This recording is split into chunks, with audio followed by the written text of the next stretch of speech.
the Honorable Senator Captain Ali Roba for providing very robust leadership of the Senate team. Of course, the Senator for Mombasa, Mwenye Haji Faki, and Veronica Maina, together with Richard Onyonka, Senator Matinga, who is my chair of energy, Senator Mungatana, and Senator Eddie Okech. Because it was my first time, Honorable Speaker, in a mediation such as this, I honestly would not want to be in a different team other than this one. Because when we met the members of the National Assembly, they had also sent a very strong team, and they kept reminding us at every turn that many of them were PhDs and doctors and economists like the Honorable Makali Mulu, doctor, who kept reminding us that we may be lawyers, we might see certain things, but when it comes to figures and numbers, we need to take a back seat and listen to him. So it was a very interesting exercise, Honorable Speaker.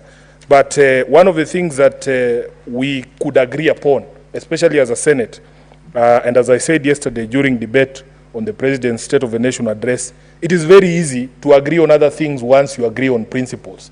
And Honorable Speaker, I can be very proud of the position that this Senate took, that there are certain principles we laid on the table from the onset of this mediation. The first principle, Honorable Chair, was that counties must never in any financial year receive money less than what they received in the preceding financial year. And we were able to convince members of the National Assembly on this important principle. Number two, Honorable Speaker, because of inflationary trends and other things that crop up, including growth in annual wages, there has always to be year on year an increment in the allocation to counties, even if it be marginal in exceptional years such as this, when we do not have a finance act in place. Honorable Speaker, the third principle that we agreed upon, we were able to convince our colleagues from the National Assembly, is that the shortfalls, any shortfalls in revenue, can never be borne by the county governments, because the national government has more headroom in terms of its budgeting. And the most important principle being, it is them who draw up these estimates. It is the National Treasury that comes up with these estimates, and you will remember that during that particular process, county governments have absolutely no role. So it is for them to make sure that if they project revenues and their shortfalls, that burden cannot be borne by county governments. And I believe, having agreed and set those three principles, it is going to be very easy going forward, Honorable Speaker, for us to agree on this process of division of revenue. Honorable Speaker, there was also a very interesting conversation because sometimes members of the National Assembly feel that we accuse them of not understanding the needs of the county governments and the need for them to serve the people. One of the things we agreed in this mediation was that there are no Kenyans who belong to county governments and Kenyans who belong to the national government. That all Kenyans belong to all these governments, the 47 county governments and the national government. And that in fact, your ordinary Kenyan, the people of Mathare, a voter in Mathare, does not care who comes to repair a bridge that has been damaged after a flood. They just want the bridge done. So this backpassing and blame just want work to be done. And it was interesting because that conversation was being had roads. Honorable Speaker, it is an acknowledged fact that there are certain classes of roads that belong to county governments or are the responsibility of county governments. And this tussle between the National Assembly and the county governments does not help anyone. Honorable Speaker, you live in Nairobi, and you all the time remind me that your children voted for me. They are complaining, Honorable Speaker, about the state of the roads in Nairobi. Everybody is complaining about the state of the roads in Nairobi, all across. Senator Sifuna, I live in Meru, where you are. I live in Meru. My children go to school in Nairobi and live in Nairobi. So I'm guided, Honorable. And always guided Meru community that I live in Nairobi.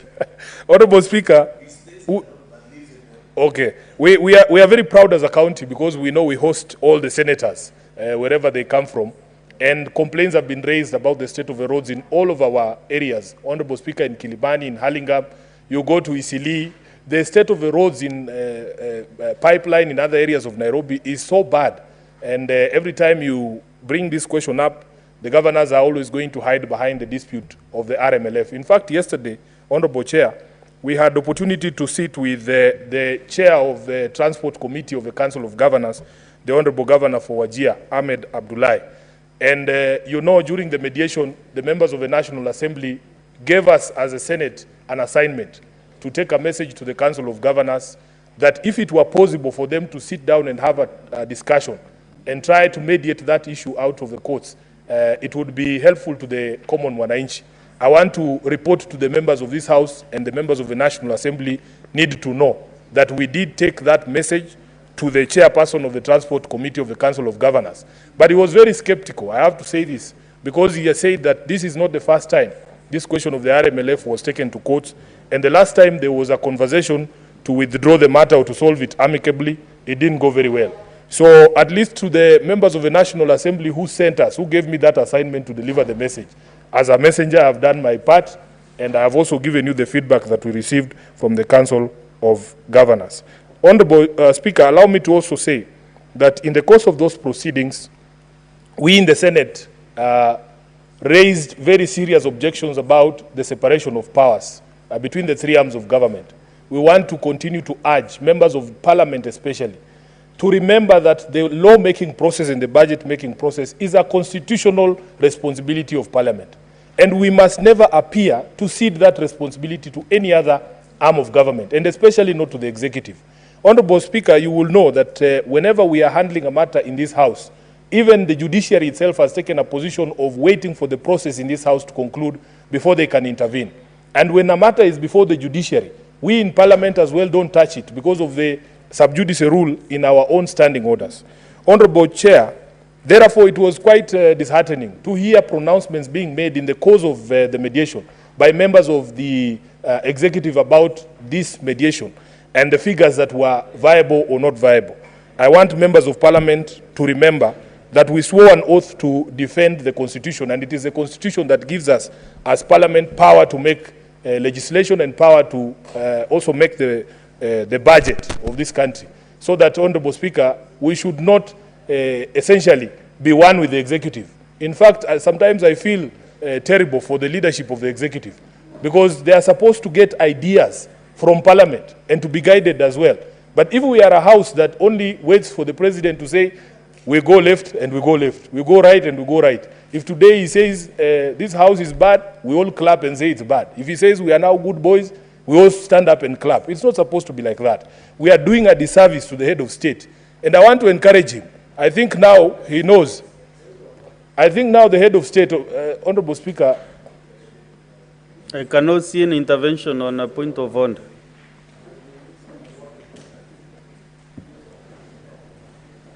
Proceed, Senator Sifuna, I can't see. Yes, Honorable Speaker, the point that I was making was that the head of state now, in this institution of Parliament, should note the voices to listen to. I think he should spend more time with Senator Onyonka. He might be able to guide him more better than some of the voices he's listening to in the House, because they are not telling him the truth. Honorable Speaker, let me conclude by saying that the mediated amount might not be pleasant to the Council of Governors, might not be what this House wanted, because I remember when we were dispatched to this mediation, we were given very clear instructions that we must not accept anything less than the 400 billion that we had passed. We had many objections ourselves, including myself, during debate of this particular bill. But I want to say that the purpose of mediation is not to get your way.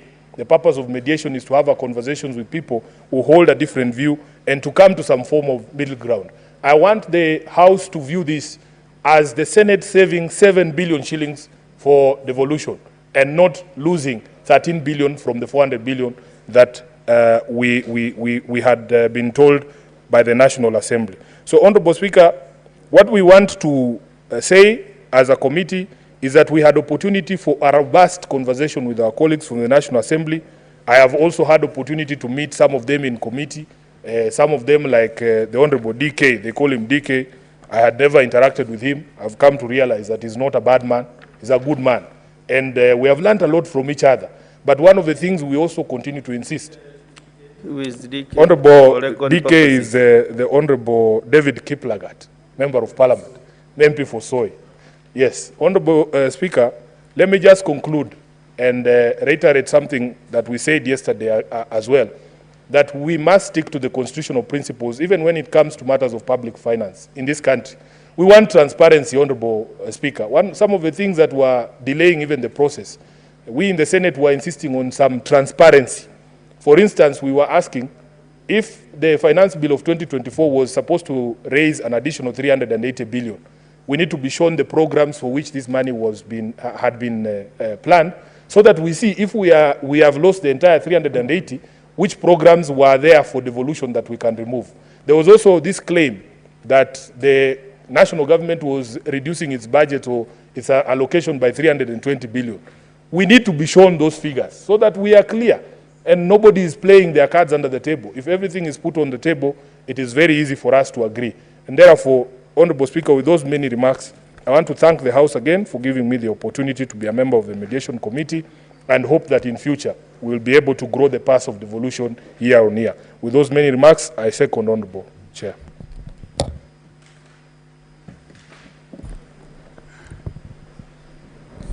Honorable Senators, I propose the question that the Senate adopts the report of the Mediation Committee on the Division of Revenue Amendment Bill, National Assembly Bills number 38 of 2024, laid on the table of the Senate on Tuesday, 26th November 2024, and further that pursuant to Article 113, subsection 2 of the Constitution, and standing on the 167.3 of the Senate, approves the mediated version of the bill. Honorable Senators, before I open the floor to the members to contribute, I want to acknowledge the visiting delegation from the County Assembly of Kisumu. Honorable Senators, I would like to acknowledge the presence in the Speaker's Gallery this morning of a delegation from the County Assembly of Kisumu, comprising members of the Committee on Procedure and Rules and its Secretariat. The delegation is undertaking benchmarking visit in the Senate. I request each member of the delegation to stand when called out so that they may be acknowledged in the Senate tradition. Number one, Honorable Gald Olima, who is the Vice Chairperson of the committee. Honorable Kennedy Ajwang, member. Ms. Annabel Wabuge, Senior Clerk Assistant. Mr. Roger Zwagude, Clerk Assistant. Mr. Fanuel Okonde, Answer Reporter. And Mr. William Oganda, Sergeant at Arms. Honorable Senators, in our usual tradition of receiving and welcoming visitors to Parliament, I extend a warm welcome to the delegation and on behalf of the Senate and on my own behalf, wish them a fruitful visit. Yes, Senator Beatrice Ogora, welcome the visitors in less than 1 minute. They are your neighbors. You come from Omabay. Thank you, Honorable Speaker. Kisumu is not only, I'm not only a neighbor of Kisumu, but at some point I've been an acting senator of Kisumu over a long period. But Honorable Speaker, I take this opportunity to welcome the County Assembly of Kisumu. Honorable Speaker, only yesterday we were in Kisumu welcoming His Excellency the President, who graced a conference that was outstanding. And as usual, Kisumu Dala never disappoints. And we were there in our brightest colors, just as today. And as an ODM party, we really never disappoint when we believe in something. To the County Assembly members, we welcome you as a Senate. You actually performed the primary oversight of our county governments, and we believe we continue to work together with you as a Senate. Feel welcome. And on behalf of Senator Ojenda, welcome to the Senate of the Republic of Kenya. Thank you. Thank you. Now I want to give this chance to the majority leader, who is also a neighbor to Kisumu County, to welcome the visitors and also to make his contribution on this motion. Thank you, Mr. Speaker. I don't know why Senator Cherargei is complaining, and the only time he goes to Kisumu is when he is arrested and is being taken to the police station. Like me, Mr. Speaker, who is in Kisumu every week. Mr. Speaker, I want to welcome our good colleagues from Kisumu County Assembly, our good neighbors. Mr. Speaker, I would have taken offense if you had not allowed me this opportunity. You know, nowadays, in these days of memes, one of the famous memes on TikTok is a young man who is in a public van, and he keeps on asking the driver, "Tumefika Kericho?" And I'm told that they can easily tell the people of Kisumu when they get to Kericho because of many other things, Mr. Speaker. Therefore, Mr. Speaker, I celebrate what the County Assembly is doing. This House, Mr. Speaker, the Senate of the Republic of Kenya, should never tire of training and capacity building all our 47 county assemblies to bring them to the stature, Mr. Speaker, and the capacity of the Senate, because that is our constitutional duty, Mr. Speaker, and we cannot pass on that responsibility to any other house, including the National Assembly. My view, Mr. Speaker, is that their perception and understanding of devolution and our devolved institutions, Mr. Speaker, is a bit skewed. And therefore, I take pride as a member of this House. Each time we have a visiting delegation from our county assemblies of various committees, leadership of those houses, Mr. Speaker, when they come here to learn, Mr. Speaker. And I know that during their time of interaction, they get to learn, not just as members, but even members of staff that accompany them. They interact from their sergeant at arms with our sergeant at arms, their members of secretariat with our members of secretariat, and members, Mr. Speaker. I wish we could do more. I'm not so much abreast with what happened in our committees, but when I used to serve in committees, Mr. Speaker, occasionally we would have members of county assemblies be allowed actually to sit with us in our committees as we transact business. The counterpart, if it is a committee on health, they'd sit with us in the Committee of Health of the Senate, Mr. Speaker, and interact and get to learn and appreciate how we transact our business. And there are times also that we'd learn for them on some of their better refined procedures than what we have here in the Senate. That is the architecture and the design of our Constitution, that these two institutions relate that way. Mr. Speaker, therefore, with that regard, I celebrate the visiting delegation from Kisumu. Mr. Speaker, I'd be very brief on this topic of the mediated version of the Division of Revenue. First, I want to celebrate the members of the Senate that serve in this committee. They gave a very good account of ourselves as a House, Mr. Speaker. I was proud every afternoon or evening when I tuned into the TV and I watched the arguments and counter-arguments from both sides of the mediation committee, Mr. Speaker. But I particularly felt proud as a senator because of the good job that the team that we sent did. Mr. Speaker, I know we would have wished for more resource. Point, Mr. Speaker, I want to say that the Constitution did us in with that particular regard. If you read Article 217 of our Constitution on division of revenue, once every 5 years, and I think this exercise we shall be undertaking next year, Mr. Speaker, a very interesting experience which I want Senator Sifuna to fully participate when the time comes, because it's one of the key eye-openers for you as a senator when you participate in this exercise. We come up with the basis upon which resources are shared among us counties. Because the Constitution understood and knew that it is the Senate of the Republic of Kenya that is the primary defender of devolution, they gave us enormous power with regards to deciding this basis.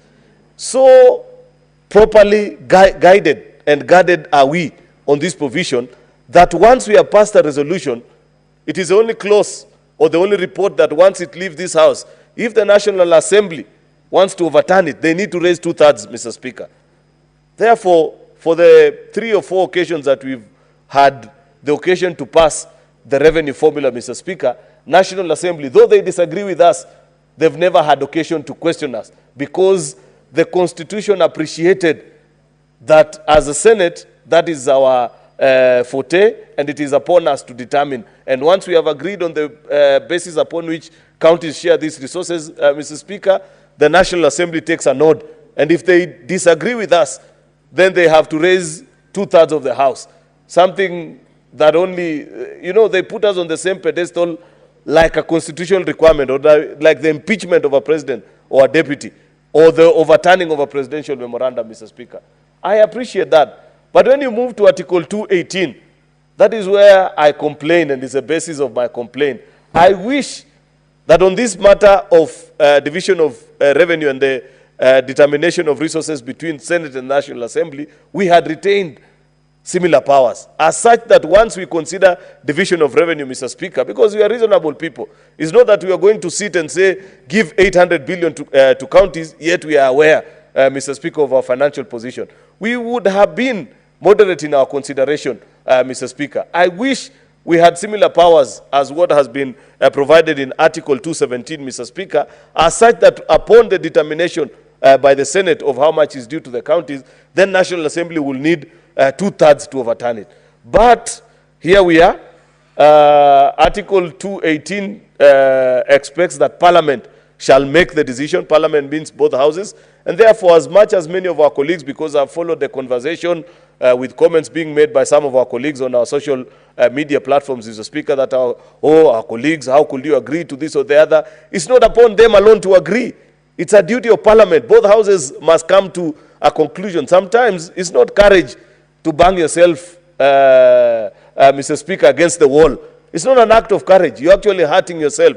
I pointed out to this House 2 weeks ago, Mr. Speaker, that I was beginning to receive SMSs from governors that know me, that wanted to ask, and the question they kept on prodding is that, Majority Leader, are you likely to conclude on division of revenue before you proceed on recess? And when you ask them why, they say, we want to do at least a supplementary budget so that we have a rough idea. Can you imagine, Mr. Speaker, many of our county assemblies are about to break for recess, and they have no basis upon which to do their supplementary budget because we haven't done CARA for them to know what is their share of the national cake, Mr. Speaker. And it would have been completely unfair of us if we would have asked Senator Sifuna, and he knows how to stick to his guns, Mr. Speaker. In fact, he loves opposing more than supporting things, Mr. Speaker. We would have asked them that go there and just insist on 400 and don't listen to anything else. But are we helping our counties, Mr. Speaker? It is our wish that perhaps if it was possible, we'd raise these figures, Mr. Speaker. But remember, the constitutional edict is that this is a determination of Parliament, not Senate alone. Both houses must agree, Mr. Speaker. And I want to appreciate that because of that provision of the Constitution, our colleagues have done well. 387.425, Mr. Speaker, together with 8 billion from equalization fund, Mr. Speaker. Yet we are still actually going to do further, I think, before we break on recess, the conditional allocation, Mr. Speaker. We shall still achieve on or about the intention that we set out when we began this year's division of revenue bill. Mr. Speaker, you know, I take great comfort in the fact that I know that as a House, we put our best case forward, but we are also intelligent enough to listen to what our colleagues from the National Assembly are telling us and the realities that we have to live with. The truth of the matter, Mr. Speaker, is that our economy isn't doing so well. We are under a debt distress situation where 70% of the resources that we are collecting, Mr. Speaker, unfortunately, do not leave Harambee Avenue. They are collected by KRA, and CBK pays them out in debt either to foreign institutions or even local institutions that we owe these resources, Mr. Speaker. And therefore, we must learn to make live, Mr. Speaker, with the little that we have. I am particularly, Mr. Speaker, impressed because when the President gave the State of the Nation address last week on Thursday, he gave another assurance. And I don't know why Senator Sifuna is saying the President sometimes draws the wrong advice from this House. He needs to read the BPS report of the Budget and Finance Committee of this financial year. One of the things that we had challenged the executive to do is that apart from just raising taxes, is that they need actually to digitize revenue collections at KRA so that they realize more revenue. Because there's still, I am certain, Mr. Speaker, that if we were to seal revenue leakages that exist in this country, perhaps we'll raise far more than what we are trying to raise with this year's financial bill. That was a finding of this Senate, Mr. Speaker, and I am impressed that the President gave a commitment to both houses of Parliament when he addressed us last week, that they are in the final stages of digitizing our revenue collection mechanism and to reduce on wastage, Mr. Speaker, so that we have more money to share with our counties and development can be realized, Mr. Speaker. Therefore, I want to celebrate and appreciate the good work that our committee has done. I see they are proposing for us 387.425.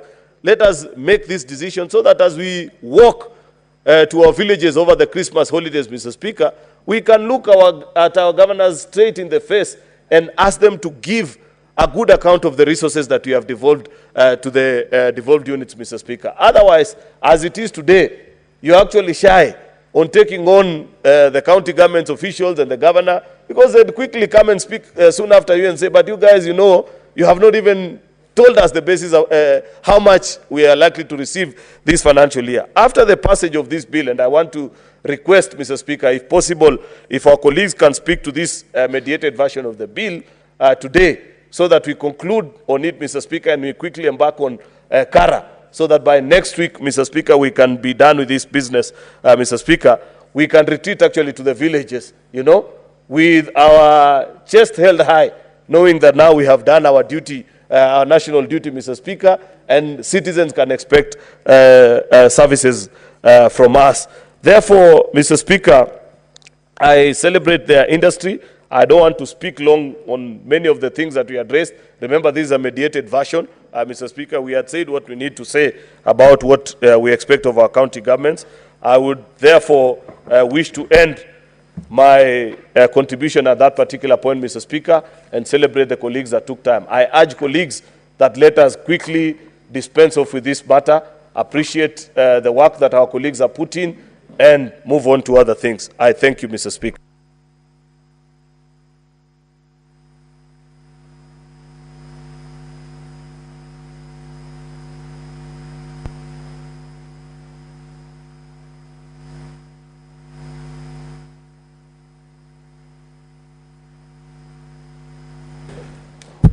Asante sana mstahiki Spika kwa kunipa hii nafasi. Kwanza ningetaka kushukuru kamati iliyokaa chini na kuhakikisha kwamba wamefanikisha maelewano kati ya fedha ambazo zinaenda katika county. Mstahiki Spika, nianze kusema ya kwamba kazi inayofanywa na maseneta ni muhimu. Shinda ambazo wanapitia kuhakikisha kwamba pesa ambazo zinaenda kakatu zetu zimefika ni kazi ngumu. Ni kazi msaragambo, ni kazi ambayo inahitaji maseneta kumakinika na kutetea kakatu zetu. Lakini cha ajabu ni kwamba hizi fedha zinapofika katika kaunti zetu, mangavana wengi wanajifanya kama ni miungu, kwamba hawezi ulizwa maswali. Kama seneti tumekuwa sisi ni tingatinga, kazi yetu ni kuchukuliwa kumbomoa milima. Tunapomaliza kutengeneza barabara na fedha kufika katika katu zetu, inasemekana kwamba tutaharibu barabara, lazima tuwekelewe kwa lori. Mstahiki Spika, ile pesa tumengangana leo na kuhakikisha kwamba imepita. Ningeuliza ya kwamba wale mangavana ambao wanatumia hizi pesa wazitumie kwa njia ya haki kuhakikisha kwamba kuna maendeleo mashinani. Mstahiki Spika, na nitasema hii niambie kwamba Mswahili usema ukitaka kujua chochoro kula nauli. Sisi kama seneti tumemakinika na tuhakikisha kwamba kuanzia mwaka ujao pia tutaendelea kuhakikisha kwamba tunafuatilia fedha zetu zinaenda wapi. Ukiangalia katika mahospitali zetu, katika katuzi zetu, utapata kwamba watu wetu bado wanahangaika kwa sababu ya ukosefu wa madawa na ukosefu wa huduma muhimu ambazo zinafaa kwenda kwa zile hospitali. Utasikia gavana akisema kwamba nangangana na barabara. Unajua, yes. Asante sana Mstahiki Spika. Mstahiki Spika, mimi kama mwenyekiti wa kamati ya ukulima, uvuvi na uchumi samawati, ni vizuri niseme ya kwamba miradi mingi ambayo inafanyika katika katu zetu ni kama gavana wengi wamesahau kwamba kuna ukulima, kuna uvuvi. Katika nyanja ya uchumi samawati, shinda iliyoko pale ni kwamba ukiangalia katika bajeti ambazo zinatengenezwa, bajeti ambazo zinapelekwa katika mbunge zetu za county, ni kwamba uwezi pata hata moja ambayo inawekwa pesa ya kutosha kwenda katika uchumi samawati. Tumetembea sehemu mbalimbali ambao uvuvi unafanyika, na cha kushangaza ni kwamba wavuvi bado wanahangaika na bado kuna fedha ambazo zinafaa kwenda katika kusaidia wale wavuvi. Mstahiki Spika, mkulima ni mtu wa maana, na nitaregea kusema kwamba kama kuna mtu anahitajika katika maisha ya kila siku, moja ni mkulima. Tunahitaji mkulima asubuhi wakati tunatafuta staff tie, chakula ya mchana na hata jioni. Mara 4 kwa siku. Lakini wakulima wengi nchini tutapata kwamba wameachiliwa na tunajua ya kwamba kilimo imegatuliwa. Mstahiki Speaker, kwa miaka yangu ya awali hapo nimekuwa mwakilishi wandi katika gatuzi la Kirinyaga. Na nikakuwa kiongozi wa wengi katika mbunge la Kirinyaga. Gavana wangu ni yule gavana aliyopo leo. Na tangu leo utapata ya kwamba zile fedha ambazo zimewekwa hususan kwenda katika wandi, kwa sababu wandi ndio kisehemu kidogo sana cha ugatuzi. Kwamba unapata kwamba wambunge katika Kirinyaga bado wanang'ang'ania miradi ambayo wamepeana kupitia kwa mangavana kuweza kutekelezwa. Unapata kwamba wanapoongea wanakuwa ni maadui wa gavana. Ile njia kuhakikisha kwamba fedha ambazo zimewafikia mangavana imefika katika kona zote la gatuzi yote katika Kenya, katika magatuzi yote 47, Mstahiki Speaker, ni kuhakikisha kwamba miradi ambayo imepeanwa na mawakilishi wandi wote inatekelezwa katika zile wandi ambayo wanasimamia. Na hiyo si lazima ifanyike kwamba kwa sababu uongozi si mapenzi. Sio lazima gavana awe kwamba anasikizana na mwakilishi wandi. Sio lazima gavana awe anasikilizana na seneta, kwa sababu katika siasa hata kama mpendani lazima huduma ifikie mwananchi. Kwa sababu kukosana katika kazi si neno. Kwa sababu mwishowe tunafaa kufanya kazi, sio harusi. Mstahiki Speaker, jana katika kamati ya CPIC najua kwamba CPIC ilikuwa na kikao ambao iliita gavana wangu wa kutoka gatuzi la Kirinyaga. Jambo ambalo lilikuwa inaulizwa ni maswali kuhusu iliyokuwa Kiriwasco ambayo ilikuwa inahusika na maji. Mpaka saa hii fedha ambayo inakusanywa na Kiriwasco haijapita vilivyo katika bunge la county ili uweze kugawiwa majukumu kulingana na sheria ambayo inahusiana na ununuzi wa bidhaa. Unapata ya kwamba bado kuna mashimo mengi ambao pesa zinaokotwa katika county zinapotelea. Na kwa hivyo mangavana wafai kila siku ni kulialia kila siku ati pesa haitoshi, haifiki. Pia tunataka kuona ile pesa wanaokota inaokotwa kwa njia inayofaa na kuwa una uaminifu na inafikia malengo ambayo inafaa kufikia. Nikimalizia Mstahiki Speaker ni kwamba saa hii Mstahiki Speaker, ukienda eneo la Mwea ambao ni eneo kubwa sana ambao inakuzwa mpunga katika eneo la Kirinyaga, ni kwamba wakulima wengi wanahangaika kwa sababu ingawa kwamba wamezalisha, ingawa kwamba kutakuwa na mbolea ya ruzuku, ingawa kwamba kumekuwa na pembejeo ambao zimefikishwa na kufanya wakulima ongeze mazao, bado kuna tatizo kubwa sana kwa miundo msingi ya kutoa mazao yao kutoka mashambani kufikisha kwa magara. Mstahiki Speaker, hata tukizalisha na bado tunapata kwamba wakulima wanapoteza mazao mengi sana kuozea shambani.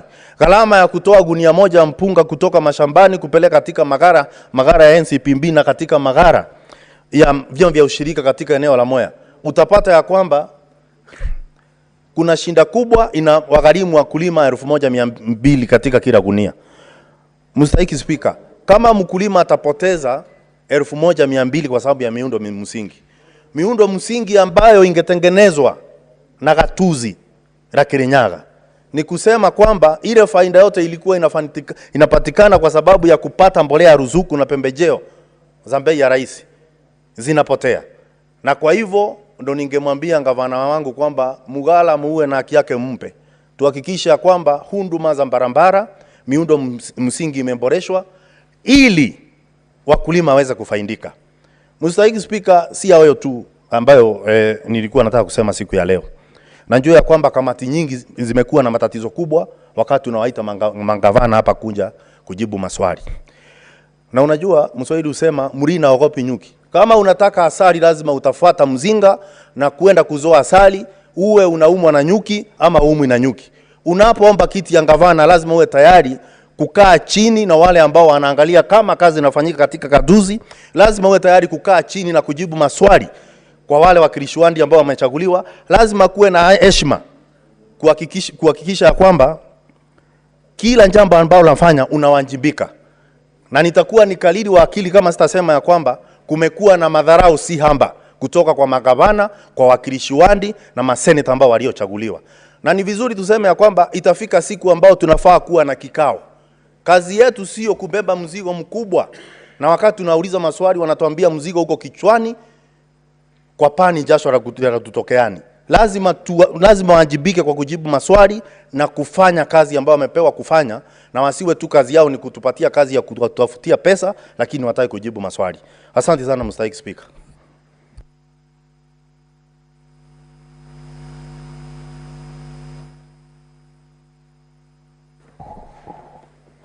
Honorable Speaker, I thank you once more for giving me the opportunity to contribute to the report of the Mediation Committee on the Division of Revenue Amendment Bill 2024. Honorable Speaker, just yesterday when the President visited Kisumu, and when the CS Treasury was called to make a speech, I remember the CS made a very outstanding statement on devolution. And the statement was, he was reflecting on a commitment that the President and himself shared on the support to county governments. And Honorable Speaker, I expected that we would maintain the 400 billion that we initially agreed on to be given to the counties, and to me, that would have been an outright support to devolution and outright support to county governments. By accepting to reduce to 387 or less, Honorable Speaker, I do not think this is the commitment that the head of state was making with the CS Treasury on the support of county governments. However, Honorable Speaker, I empathize and I feel with the reasons that the committee gave as they were moving this and as the seconded this mediated report. But also to say from the onset, Honorable Speaker, that negotiations may not be a preserve of PhD holders, as was stated by Senator Sifuna when he was seconding this Honorable Speaker. Negotiations are just deliberations which lead to a give and take, but I still feel, Honorable Speaker, that it would not be fair to the county governments that we go by the report and the figures that have been given here. Honorable Speaker, the counties as they are have no other avenue of developing their areas other than the on-source revenue that they get and the equitable share as is given, Honorable Speaker. We know that the PPs have not been working for the county governments. The national governments have policies that puts them in a good state for the national government to negotiate with development partners, which most of the county governments do not benefit from. County governments from the onset have tried so much to engage development partners through their investment conferences, Honorable Speaker, but because of the policies that we have, they have not achieved much. Honorable Speaker, we all know that even functions as they were being unbundled to the county governments, these functions were never costed. Arbitrary figures have been put on these functions. For example, if you take health, Honorable Speaker, the function of health is so expansive, and yet it was devolved to the counties without a scientific costing that was done to the services that are offered in health. And so the counties continue to suffer with the amounts that they have. And Honorable Speaker, it is also common sense that where you have a bigger brother like the national government, as we have in the dispensation that we are in, that we have two levels of government, and it was well stated that it is the duty of national government to capacity build the county governments to come to the par on the expectations of the public. I felt, and I continue to feel, Honorable Speaker, that The shortfall that we have should have been borne by the national government, and we should have maintained our original figure of 400 billion, Honorable Speaker. On the senators, can you maintain? Thank you, Honorable Speaker, for saving me and for ensuring that the Senator of Nandi is seated and quiet, listening to my presentation. Anyway, Honorable Speaker, as I said, I feel, Honorable Speaker, that we should have maintained the 400 billion. I do not see a reason why this shortfall should not have been borne by the national government. Because, Honorable Speaker, if we have to go by less figures, what then happens to the priority projects that the counties are supposed to undertake? And some of them were quantified. The county aggregations that require 50-50 matching with the national government, that was placed at 11 billion, Honorable Speaker. We have the enhanced contribution by NSSF that has 3 billion. We have the community health promoters, Honorable Speaker, that is so key to the achievement of universal health care. That also has a 50-50 matching with the national government. On our side being 3.2 billion. We have in health too, we have the Doctors Collective Bargaining Agreement, which comes to around 5.8 billion. Honorable Speaker, you know that the functions that were given to the county governments are core to the heart of our people. Not limited to health, but we have water, Honorable Speaker. Honorable Speaker, in my county, now there are rains. We have water. Despite the fact that we can see the lake just by us, our people are not able to have access to water, especially during drought. In my county, Honorable Speaker, and even in my sub-county, which is Ndewa, our people suffer so much for lack of access to water. The issue of water is a problem. Even though certain investments have been made on the drilling of boreholes and the provision of the water points, but reticulation to the people remains a challenge in my county, and I believe in other counties, Honorable Speaker. If you go to our municipalities, you often hear that there's no water in my headquarters and in other headquarters, and this is a function that the county governments are supposed to do. The municipalities, Honorable Speaker, have old infrastructure that was laid years ago, and this infrastructure breaks down often. The counties are not able then to work towards the universal expected standards of having our people access water. Honorable Speaker, another key sector that was devolved to counties is agriculture. Honorable Speaker, in agriculture, we have fisheries for some of us coming from the lake, which is very important to us. And we have agriculture itself, the farming part of it. Honorable Speaker, our farmers do not even access extension officers. Our farmers are not able to access these officers when they need it, Honorable Speaker, from these departments. And Honorable Speaker, I believe this is because of the inadequate funding that is given to these sectors.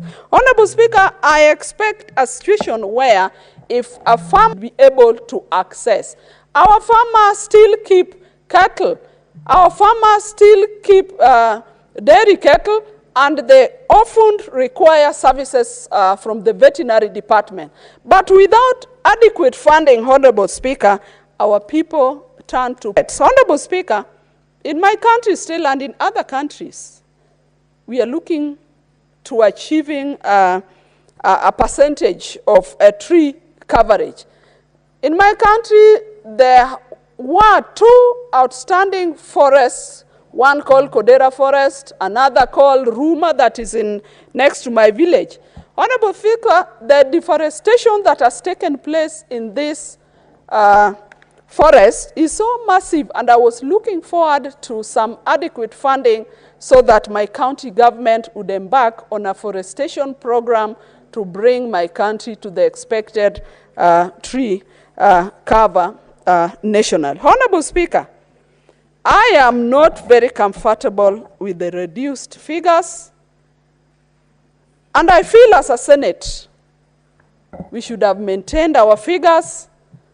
And so, Honorable Speaker, as I step aside, I want it to be categorical that I do not support this, this version of the mediated report. The Senate must continuously stand with the county governments. The Senate must continuously stand with the figures that were given initially in the report here. And Honorable Speaker, it is also worth noticing that as this report is moved, we do not have now the aggression that the committee have when they initially presented their report. Thank you very much, Mr. Speaker, sir, for giving me this opportunity to contribute this. I'll be short, I'll be very brief, Mr. Speaker, because at 11:30 I'll be taking the oath of office as a commissioner. I'm quite amused about that. I'm quite happy. Mr. Speaker, sir, I sat in the mediation committee, and indeed, we as the senators were quite firm that the amount that we had suggested of 400 plus would remain untouched. We pushed, Mr. Speaker, we listened to our counterparts, and I want to agree with the colleague Senator Beatrice that indeed we had insisted we need and we must be the 400. However, Mr. Speaker, sir, at times it takes a bit of courage to be able to give in, and especially aware of the situation that the country is in. We realized that there are no people who are served by the national or the county government, and we did realize that the situation and the physical space that the country is moving around, then in the spirit of give and take, we said, Mr. Speaker, we must, to ensure that the counties do not come to a halt, we must come to an agreement. Mr. Speaker, sir, in every mediation, it is the spirit of give and take that governs people. The emotional intelligence that's required for us to be able to come to a conclusion, because looking at the fact that we will be shortly moving for recess, and the county government will also be doing this, the same, we asked ourselves very hard questions. And that is why, Mr. Speaker, we said, yes, promoting devolution, upholding devolution, ensure figure, Mr. Speaker, sir, with heavy heart that we agreed to the relatively reduced figure of 387.4. Mr. Speaker, sir, having said that, it is also very, very important that we also tell our colleagues, the governors, that yes, austerity measures as being practiced by the national government. The fact that the national government had reduced its budget by over 380-something billions. And I like what Senator Sifuna said, that we needed to see the breakdown of these figures. But as we look down at those figures, as we interrogate those figures, Mr. Speaker, let our counties not come to a halt. And I remember the majority leader has just said he received several calls. I did also receive such a calls from my governor telling us, yes, our county is in dire need and something must be done. Mr. Speaker, sir, we made that decision to bridge the gap so that we do not cripple the activities of the county governments.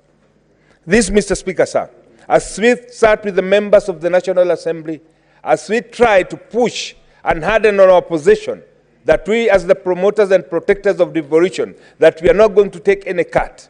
It was not lost to us that even we here in the Senate, our committees, the other drivers of the Senate business have also had to face a budget cut, because that is the reality and the situation as it is. And therefore, Mr. Speaker, sir, as I urge my colleagues to support the mediated fashion. I would want to tell the mayors, it is with heavy hearts that we in the mediation committee did accept this position, but we know moving forward, Mr. Speaker, and we agreed, we need to unbundle all the functions and make sure that we inject the budget that goes with it. It is in this spirit, Mr. Speaker, sir, in the spirit of give and take, in the spirit of knowing that we are one nation, serving one people, that we must be prepared at times to take compromising positions where we accommodate our people, because service delivery to any part of Kenya, to any Kenyan, regardless of their being served by the national or the county government, is success for Kenyans. And this, Mr. Speaker, sir, is what informed our accepting this mediated fashion. And therefore, Mr. Speaker, as I sit down, I want to urge my forward services and deliver that they require. Mr. Speaker, sir, yes, I agree with my colleague that the county government do not have the frameworks that the national government do enjoy of having to, or entering into PPPs. But this, Mr. Speaker, sir, we must also have a paradigm shift in the way we look at things. Some of our counties, Mr. Speaker, especially in the agricultural sector, in water reticulation, the unit is small that it cannot achieve economies of scale, and therefore municipal county government, so that they can be able to realize some of the mega projects that have been conceptualized. Mr. Speaker, as I say this, I remember the mega dams that were promised in Nyeri County. For the last 60 years, we've been waiting. But the kind of budgetary allocation that they require, the county government will never, in its resources, be able to realize that. And that opens the door for us to negotiate with the national government, with the neighboring counties, so that as we enter into we can be able to achieve economies of scale by making sure that we have numbers that are enough. Mr. Speaker, my colleague also alluded to the fact that water reticulation is a major non-resource water. That is water that is lost through pipe bustage or water that's siphoned out. We lose, at some counties, lose up to 70%. Services closer to the people. This can only be done through collaboration of the national government and the county governments and formation of regional blocks, so that economies of scale and the numbers can be able to attract investors who can come and invest in these counties. As I sit down, Mr. Speaker, I want to commend the mediation committee, both the senators and the members of the National Assembly, for their being selfless in their spirit of giving and taking to ensure that we come up with this mediated fashion, which I urge my colleagues to adopt moving forward. Is we know that source revenue in the county government, and ensuring that we seal the leakages, we seal the loopholes, and most importantly, improve governance and accountability and transparency, so that the services are delivered promptly to our people. Mr. Speaker, I support. Thank you. Senator Karungu Thangwa.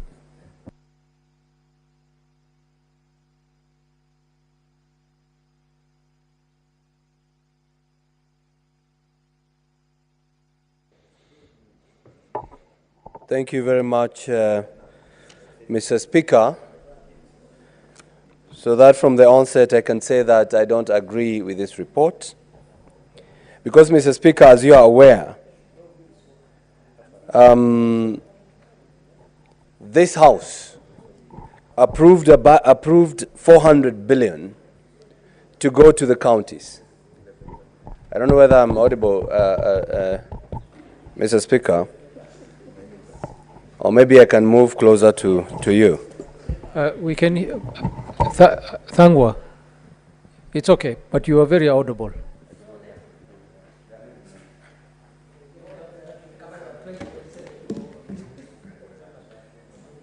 Thank you very much, Mr. Speaker, for the opportunity, and the opportunity to say that I do not support this mediation report, because, Mr. Speaker, as you are aware,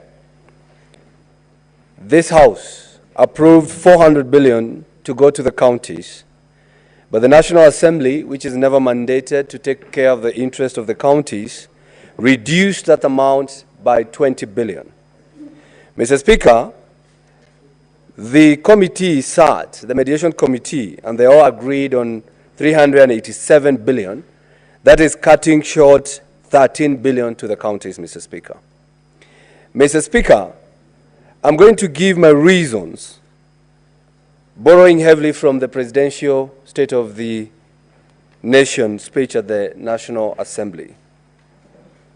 Mr. Speaker, the President said on paragraph 18, Mr. Speaker, if I can read for you, the President said tax revenues have grown by 11.5% in the year to June 2024, reflecting the success of our tax-based expansion measures. The economy continues to grow steadily, recording a 5.6% growth rate in 2023, among the highest globally. We project 5% growth this year and 5.6% in 2025. Mr. Speaker, if the tax revenues have grown by 11.5%, why cut the amount of money that is supposed to go to the counties by 13 billion, Mr. Speaker? Mr. Speaker, if you read the report by this good committee, the Mediation Committee Consideration of the Division of Revenue, they said that the withdrawal of the Finance Bill 2024 was an unprecedented event and has implications on government finances. This occasioned a shortfall in projected revenue collection of 346 billion. Mr. Speaker, the President is saying one thing, that there is tax revenue growth by 11.5%, yet the Mediation Committee is saying there was a shortfall, Mr. Speaker. Mr. Speaker, sometimes when you're accused of telling lies, it gives us, a hard time knowing who to believe and what to accept, Mr. Speaker. Mr. Speaker, this shortfall the committee is implying happened has been negated by the President himself. So my question is, why do we reduce the amount that goes to the counties, Mr. Speaker? And very well, Mr. Speaker, Article 96 of the Constitution is for us to take care of the interest of our counties, both the government and the people. So, Mr. Speaker, I do not understand why the Mediation Committee or why the senators whom we sent to that committee could agree to any reduction. Actually, we could have asked for more, Mr. Speaker. Because why, Mr. Speaker? Paragraph 29 of the President's speech, Mr. Speaker. It says, counties have struggled with shortages of medicine, equipment and staff, hindering service delivery and leaving countless Kenyans with suboptimal access to health care. The President himself, Mr. Speaker, is aware that the counties are struggling from his speech in Parliament. Yet the committee, either they are not in line with what the President is trying to achieve or they are coming up with their own figures, Mr. Speaker. The President goes on by saying, Mr. Speaker, on that paragraph 29, it would have been easy for me to step back and leave this responsibility to counties alone. But that would have been a disservice to Kenyans and a betrayal of our Constitution. Mr. Speaker, the President is aware that there is shortage and he cannot sit back and leave the responsibility to the counties alone. Mr. Speaker, then why would a committee of this House reduce the budget or the money that goes to the counties, yet it has been made aware that there is struggles, there are shortages, there is all that by the President himself in the counties, Mr. Speaker. So that's why I would not at any moment, support this... Senator Mundingi, what's your point of order? Asante, Bwana Speaker. Nataka nifahamishe rafiki wangu, Senator wa Kiambu, Mr. Karungu Adhangwa, mambo ya kutanja rais wa Kenya. Shinda ya mediation haikuwa na rais wa Kenya.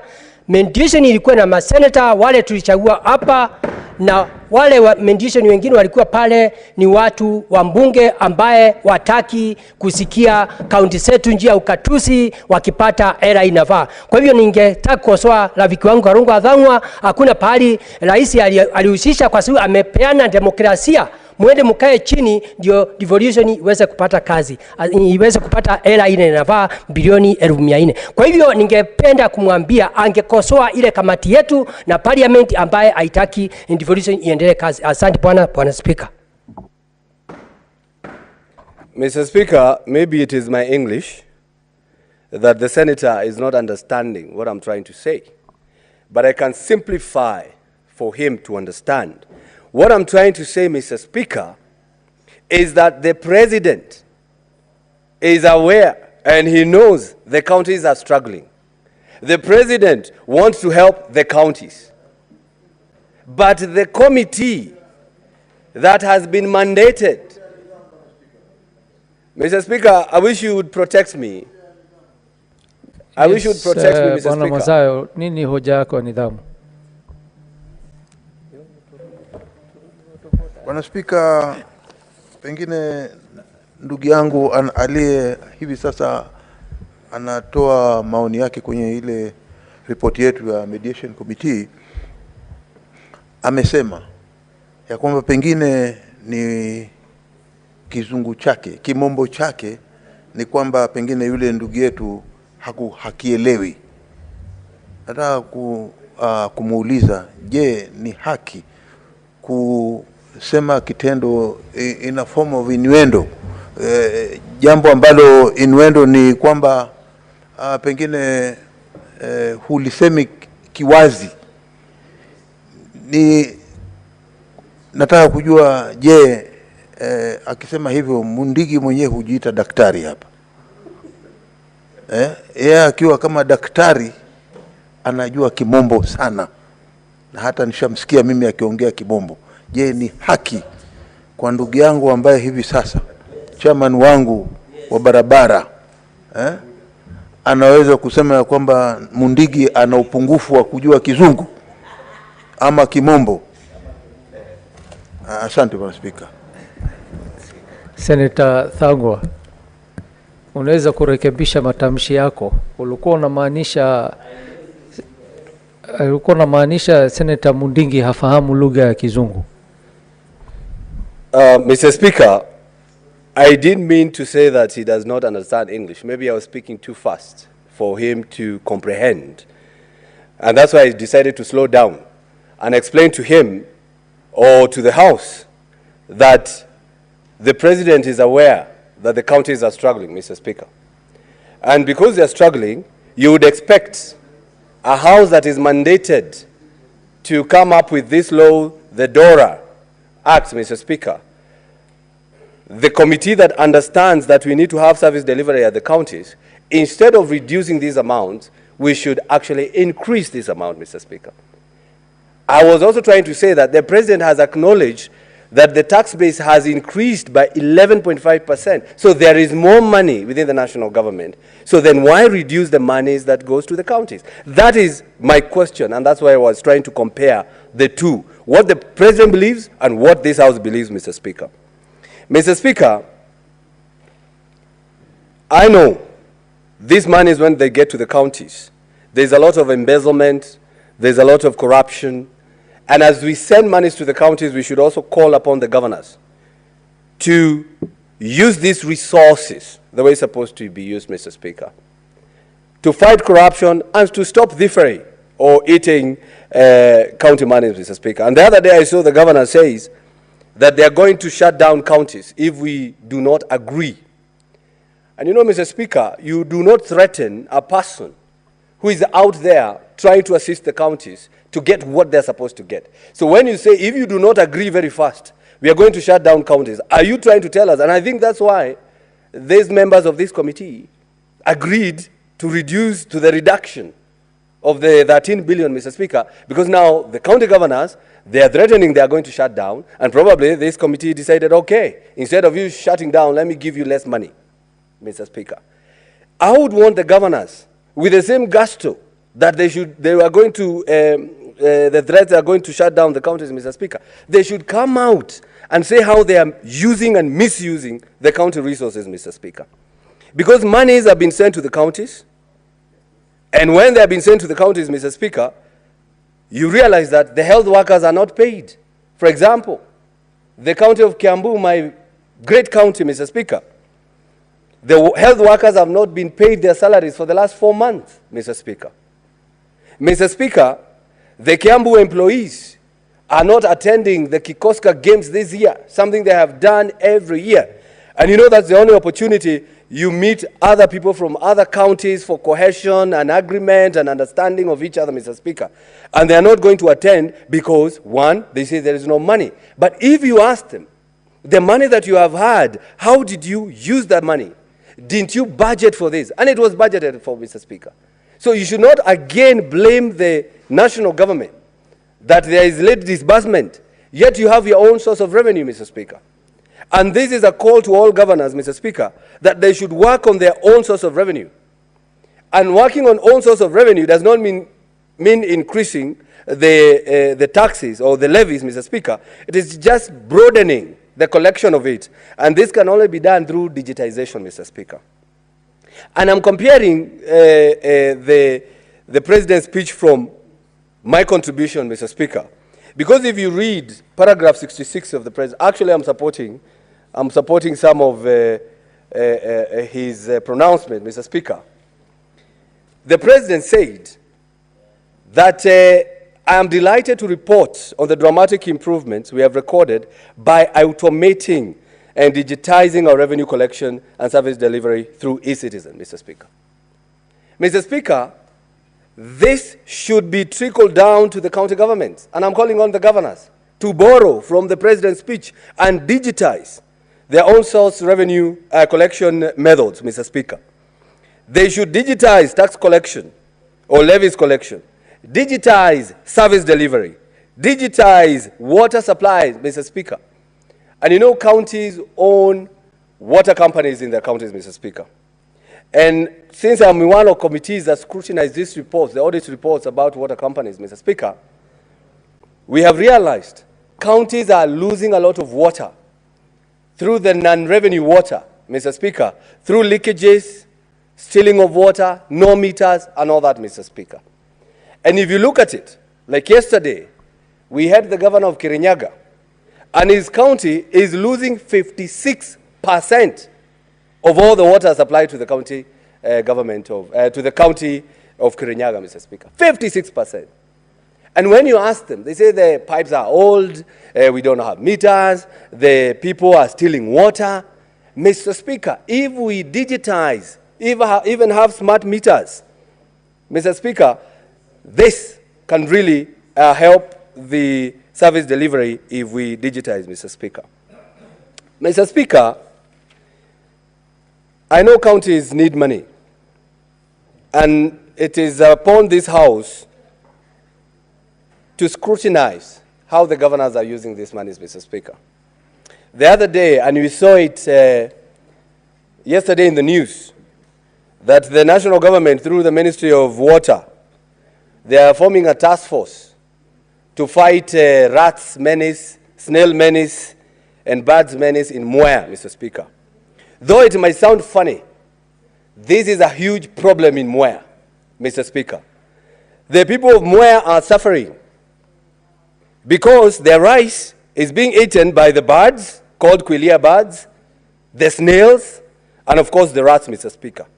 But when you ask them, and I've talked to the senator of Kirinyaga, and he has given me more information by telling me that one red-billed quilia bird can eat 80 grams of rice every day. If you multiply that by a year, Mr. Speaker, that's about 215 tons of rice. So the Mwea people, if you convert that to money, they lose 32 million Kenya shillings every year, Mr. Speaker. But when you ask the national government or the county government, they are forming a task force. You know, this government of ours, Mr. Speaker, they like meetings. They even form a meeting to discuss whether they should have a meeting, Mr. Speaker. What I'm trying to say is, Mr. Speaker, how to fight this menace in Mwea is to give counties more resources. But again, I've been told here by the Senator of Kirinyaga that the county government of Kirinyaga has never budgeted for this menace, has never put money to try to reduce these red-billed quilia birds that are eating the rice, Mr. Speaker. And when you do a little bit of research, how do you repel or keep away these birds, Mr. Speaker, is by using some ultrasonic repellers, Mr. Speaker. It is a small gadget that makes some sound or emits some sound waves that the human cannot hear, but the birds will hear, and it will disturb them, and they will run away. And such a gadget, Mr. Speaker, is going for 3,000 Kenya shillings. And the county government cannot see it fit to budget for such a gadget, Mr. Speaker. Mr. Speaker, we have known even from our high school, of our primary school times, that we have scarecrows, Mr. Speaker. And I know maybe these birds and these rats that are used to the scarecrow. But in this time of technology, the county government should at least even give them drones, Mr. Speaker. The drones that are also emitting the predator sounds, so that the birds can feel like a predator is on the way, Mr. Speaker. So what I'm trying to say, Mr. Speaker, is that we shouldn't reduce the amount of money that goes to the counties, and again now ask the governors to prudently use those resources as per the budget estimates, as per the budgeting processes, and also as per the people's priorities, Mr. Speaker.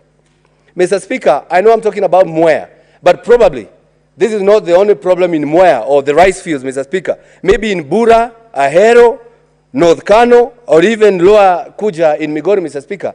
Maybe they're also having these problems. And when the government says it's going to form a task force to catch a rat, Mr. Speaker, you ask yourself, don't we have the people who are mandated to deal with these issues instantly? Must you form a task force to go and discuss the rat, or the birds, or the snails, or even how to kill them, Mr. Speaker, yet they already know how? All I'm trying to say is that money should be used well to the intended purposes, and I oppose this report, Mr. Speaker. We need to give counties more money so that we can be able, as a Senate, use our channels and committees to check on how these monies are used at the counties, Mr. Speaker. So I oppose this report. Thank you. Senator Stuart Mazayo.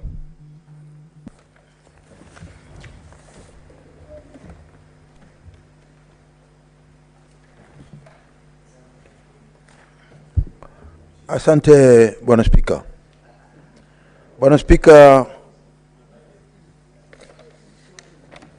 cha kwanza nataka kutoa kongole kwa wale maseneta wetu, hususan katika bunge la Senate, kwa sababu haya yalikuwa ni majadiliano kulingana na vile ambavyo tulikuwa hatujaelewana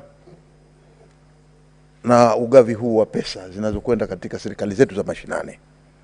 Bwana Spika, tunaona kwamba wale majabali wetu ambao walikuwa katika hii kamati, ukiniruhusu Bwana Spika,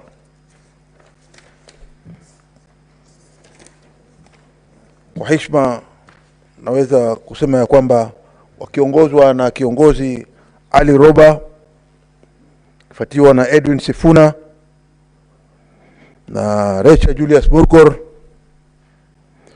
na Mohamed Faki na Veronica Maina na Richard Onyonka na ndugu yangu Matinga commissioner, vile vile Professor Ojambo Mungatana na Edi Kishero. Hii ripoti Bwana Spika, na hawa majabali ambao tuliwapeleka ili waweze kujadiliana kuona ya kwamba wamepitisha zile pesa, walifanya bidii walivyoweza. Kulingana na matokeo yale ya kwanza, ripoti yetu sisi tulikuwa tumesema tuweze kupeleka mashinani, serikali zetu za mashinani, kupeleka bilioni 400 zote 47 waweze kugawanya, na tuone ya kwamba kila kaunti katika Kenya imefaidika na hizi pesa. Lakini kwa sababu ya sintofahamu tofauti katika bunge la kitaifa, wakaona ya kwamba hii pesa irudishwe chini. Lakini hawa majabali wetu ambao tulikuwa tumewachagua hapa waliweza kufanya bidii na hatimaye wakaweza kufikisha kiwango cha bilioni 387, ambapo si kiwango kibaya kulinganishana na vile tunavyoelewa ya kwamba 15% ya sheria inaruhusu. Bwana Spika, nataka kusema ya kwamba kipengele cha katiba cha 96 kinasema ya kwamba kazi ya Senate itakuwa kulinda na kutetea hususan zile pesa ama kitita cha pesa kile kinapelekwa katika serikali zetu za mashinani. Hii ni kazi muhimu sana kwa hili bunge letu la Senate, kuona ya kwamba hakuna mwaka tutaweza kuketi bila kupeleka hizi pesa katika serikali zetu mashinani. Lakini tumeona ya kwamba japokuwa zimepungua, huo ndio wajibu ambao sasa tunataka akili za magavana ziweze kukaa chini na kujua hii pesa ambayo imepunguzwa tutaweza kuifanya namna gani ili iweze pia yale mapato tuliyopata kuweza kuendeleza maendeleo katika serikali zetu za mashinani. Bwana Spika, hakuna mtu ambaye anaweza kufaulu kutengeza maendeleo ikiwa hatapata pesa. Na ndio sababu tunasema ya kwamba kipengele cha 86 cha 96 ni kipengele muhimu ndani ya hili bunge la Senate. Na mimi nataka kupatia kongole masenators wote kwa kuweza kufanya bidii kuona ya kwamba bilioni 387 zimeweza kupatikana, zimekwenda katika serikali zetu za mashinani ili kuweza kusaidia maendeleo. Kongole ndugu zangu maseneta katika hili bunge. Vile vile nikiwa ninaendelea kukubaliana na hii ripoti ambayo imetengenezwa kwa hali ya taaluma ya juu, Bwana Spika, tunataka kuona hizi pesa zikienda kwa magavana, wao wasijichukulie kama wao ndio tunasema namna gani? Tunasema wao wasijichukulie kama wao ni wakubwa. Wao ni watumishi wa wale waliowapigia kura. Kwa hiyo tunataka utumishi sasa uonekane ama ubainike wazi ya kwamba hizi pesa ambazo tumezipeleka katika serikali zetu za mashinani zinatumika kwa hali inayofaa. Tunajua kuna ufijaji wa pesa kwa njia tofauti tofauti, lakini tunawasihi ya kwamba hizi pesa zikitumika vyema, wale watu wetu wa mashinani, wananchi wa mashinani wataweza kufaidika na hizi pesa. Na huo ndio muhimu ya kwa sababu tunapeleka hizi pesa katika serikali zetu za mashinani. Bwana Spika, ni lazima tuone ya kwamba magavana na wale maspika wanaohusika kusambaza hizi pesa wameweza kuzitumia kwa njia ya nidhamu. Matumizi katika hospitali. Tunasema hospitali ni kiwango cha kwanza, manake katika county hakuna county itakuwa na mwelekeo mwema ikiwa watu wake wengi watakuwa ni wagonjwa. Tunataka watu wa Kenya wanaoishi ndani ya Kenya afya zao ziwe sawa sawa. Na jukumu hili sasa limepelekwa katika serikali za mashinani, kuona ya kwamba wale watu wanaowaongoza katika serikali za mashinani wako na afya njema.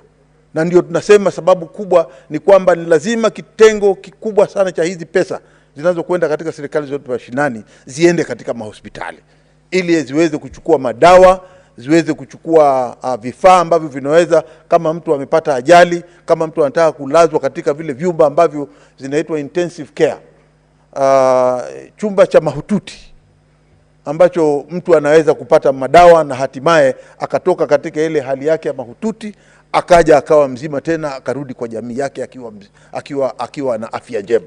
Tunasema hiyo ndio sababu tunasisitiza sana kwamba pesa nyingi ziweze kupelekwa katika mahospitali ili Wakenya wakiwa watakuwa na afya nzuri, nchi yetu itaweza kupata maendeleo zaidi. Bwana Spika, kuna pia vile vile tunasema hali za mawasiliano. Pesa hizi si za kutumia vile mtu anataka kutumia, lakini tuone hali za mawasiliano, barabara zile za mawasiliano, barabara zinazokwenda katika vijiji vyetu vya vitongoji. Tunasema ya kwamba hivyo pia hizi pesa ambazo tumezipeleka hivi sasa ziko katika mikono ya magavana, waweze kuzitumia katika kuona ya kwamba usafiri ama hali ya maisha kutoka point A to point B, wananchi wa Kenya wataweza kusafiri wakiwa na barabara njema. Vile vile Bwana Spika, kwamba uti wa mgongo katika nchi hii, Bwana Spika, ni ukulima. Tunajua kuna wakulima katika sehemu mbalimbali. Wengine pengine katika sehemu za kaskazini ya Kenya ni watu ambao wana zaidi sana watumia hali ya mifugo. Tunasema kwamba katika yale maeneo ambao watu wanatoka tofauti tofauti, tuweze kupeana kipaumbele kwa huduma za wale watu wanaoishi kule. Kama sasa watu wa Northeastern, watu wanaoketi kule wanataka ng'ombe zao, wanataka ngamia zao, wanataka mahitaji fulani fulani, tunaona ya kwamba lazima gavana upande ule atie mkazo. Tukija upande wa wakulima, kuna sehemu tofauti tofauti za Kenya kuna wakulima. Tunataka pia magavana hizi pesa ambazo zitakwenda katika ziko katika serikali zetu mashinani waweze kuzingatia kuona ya kwamba wakulima wamepewa kipaumbele, ili waweze kuwa na mashamba yao ambao wataweka rutuba, wataweka fertilizer, wataweza kuweka mbegu ili waweze kupata chakula kingi. Manake hakuna nchi ambayo inaweza kufaulu ndani ya Kenya, Bwana Spika, bila kuona ya kwamba chakula kinapatikana ili watu waweze kushiba, kufanya kazi kwa bidii na kuwe na maendeleo. Tunaita food security. Bwana Spika, mara nyingi tumeona waliosimama wanaopinga. Hatuwakatai, kupinga ni sawa, lakini sana ripoti hii imetengezwa na kamati. Hii ripoti ni ya kamati, si ripoti ya rais. Lakini watu tukiketi hapa kama maseneta, tukianza kusintofahamu ya kwamba tunaongea habari ya taarifa aliyotoa rais ya mwaka wa 24 katika hili bunge letu, tukiileta hapa tukifananisha na hii ripoti, haitakuwa sawa. Tutakuwa tumekosa mwelekeo. Kitu ni kwamba ripoti ya rais iko kando na ripoti hii ambayo imetengenezwa na kamati yetu ya majadiliano katika bunge zote mbili, wakakubaliana katika hizi pesa, ni kwamba tunaongea habari ya pesa zitakazokwenda katika serikali za mashinani ili ziweze kusaidia wananchi wa Kenya. Bwana Spika, nikiweza pia kumaliza, nataka kusema ya kwamba wafanyi kazi wanaofanya katika serikali zetu za mashinani, wale wafanyi kazi, wazungu walisema, na uniruhusu nitumie lugha ya Kimombo, ya kwamba your first client is your employee and a happy worker is a productive worker. Kitu cha kwanza ambacho magavana wanatakana kuona ni kwamba wale wafanyikazi ambao wamewaandika ndani ya maofisi, tunashangaa kwamba sasa kuna sababu ndogo ndogo ambazo tunaweza kuziona zikitoka katika kila mahali katika Kenya, ya kwamba wamekosa kupewa mishahara. Hizi pesa, tunasema hakuna anayetaka kufanya kazi baada ya siku 30 asione mshahara wake ndani ya mfuko, ili aende nyumbani akifurahi kuweza kutoa fees za watoto wake, kuweza kulisha bibi yake, kuweza kumvalisha bibi yake na watoto, ili nyumba ile iwe na raha.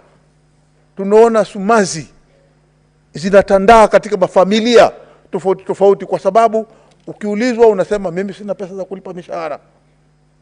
Lakini sasa hakutakuwa na sababu ya kwamba wafanyikazi wetu wanaofanya katika wanaofanya kazi katika serikali za mashinani watakosa mishahara yao. Nasema ya kwamba kipao cha mbele, wafanyikazi wenu wanaofanya katika kaunti zote 47 katika Kenya, hivi sasa pesa ziko, walipeni mishahara yao. Bwana Spika, nataka kumalizia. Na kimaliza ya kwamba nasema hii ripoti yetu tuliyoandika, mimi nataka kukubaliana nayo, kwa sababu ni ripoti ambayo imepeana mwelekeo, na ni ripoti ambayo imeeleza sababu gani tuliweza kukubaliana kuchukua hizo bilioni 387, tukakubali zile zingine kama 13 zipotee. Lakini hali sintofahamu ya Kenya ya kwamba uchumi hali yake pengine si uzuri, lakini sisi tunasema tu ya kwamba tunawaombea hao magavana waweze kuketi katika yale maofisi, waweze kukaa chini, kutafakari, kuona ya kwamba maji yatasambazwa, barabara zitapatikana, mbegu zitapatikana kupeleka kwa wakulima, hospitalini kutapatikana madawa, na hatimaye pia mishahara ya wananchi ambao wanafanya kazi katika serikali zetu za mashinani watapata mishahara yao kulinganishana na uwezo na kulinganishana na nguvu, na zile maeneo wanaofanya kazi wasifanye kazi kujivunja vifua alafu mishahara isiwezi kupatikana. Kwa hiyo tunasema katika hii ripoti tunasisitiza zaidi, na mimi naisupport kwa sababu ni ripoti ambayo imetengenezwa na maseneta wenzetu, wameileta hapa, na sisi tunaona kwamba ripoti hii itasaidia vilivyo katika serikali zetu za mashinani. Asante Bwana Speaker. Honorable Senators, we seem to have a problem with the system. The system has hung. So I will require all of you to log out and then log in afresh. And don't worry about the...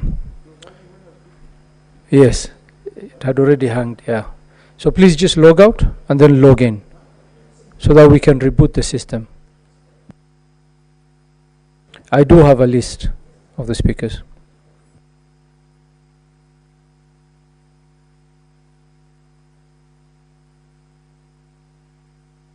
No, let's do it again. Can everybody log out and then wait for me? Wait for my instructions to log in. Log out.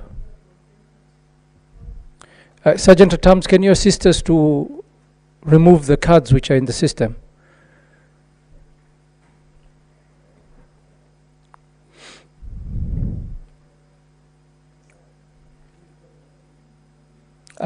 Niko na majina watu vile kuongea.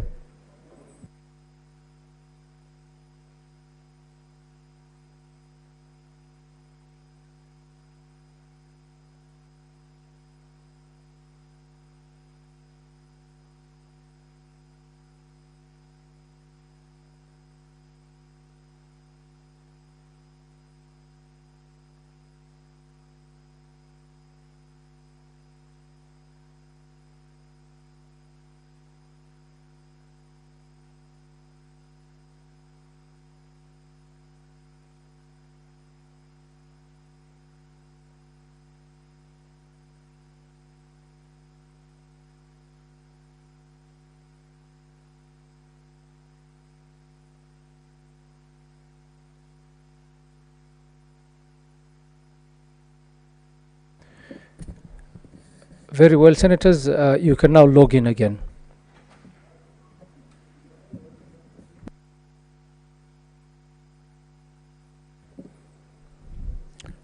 Very well.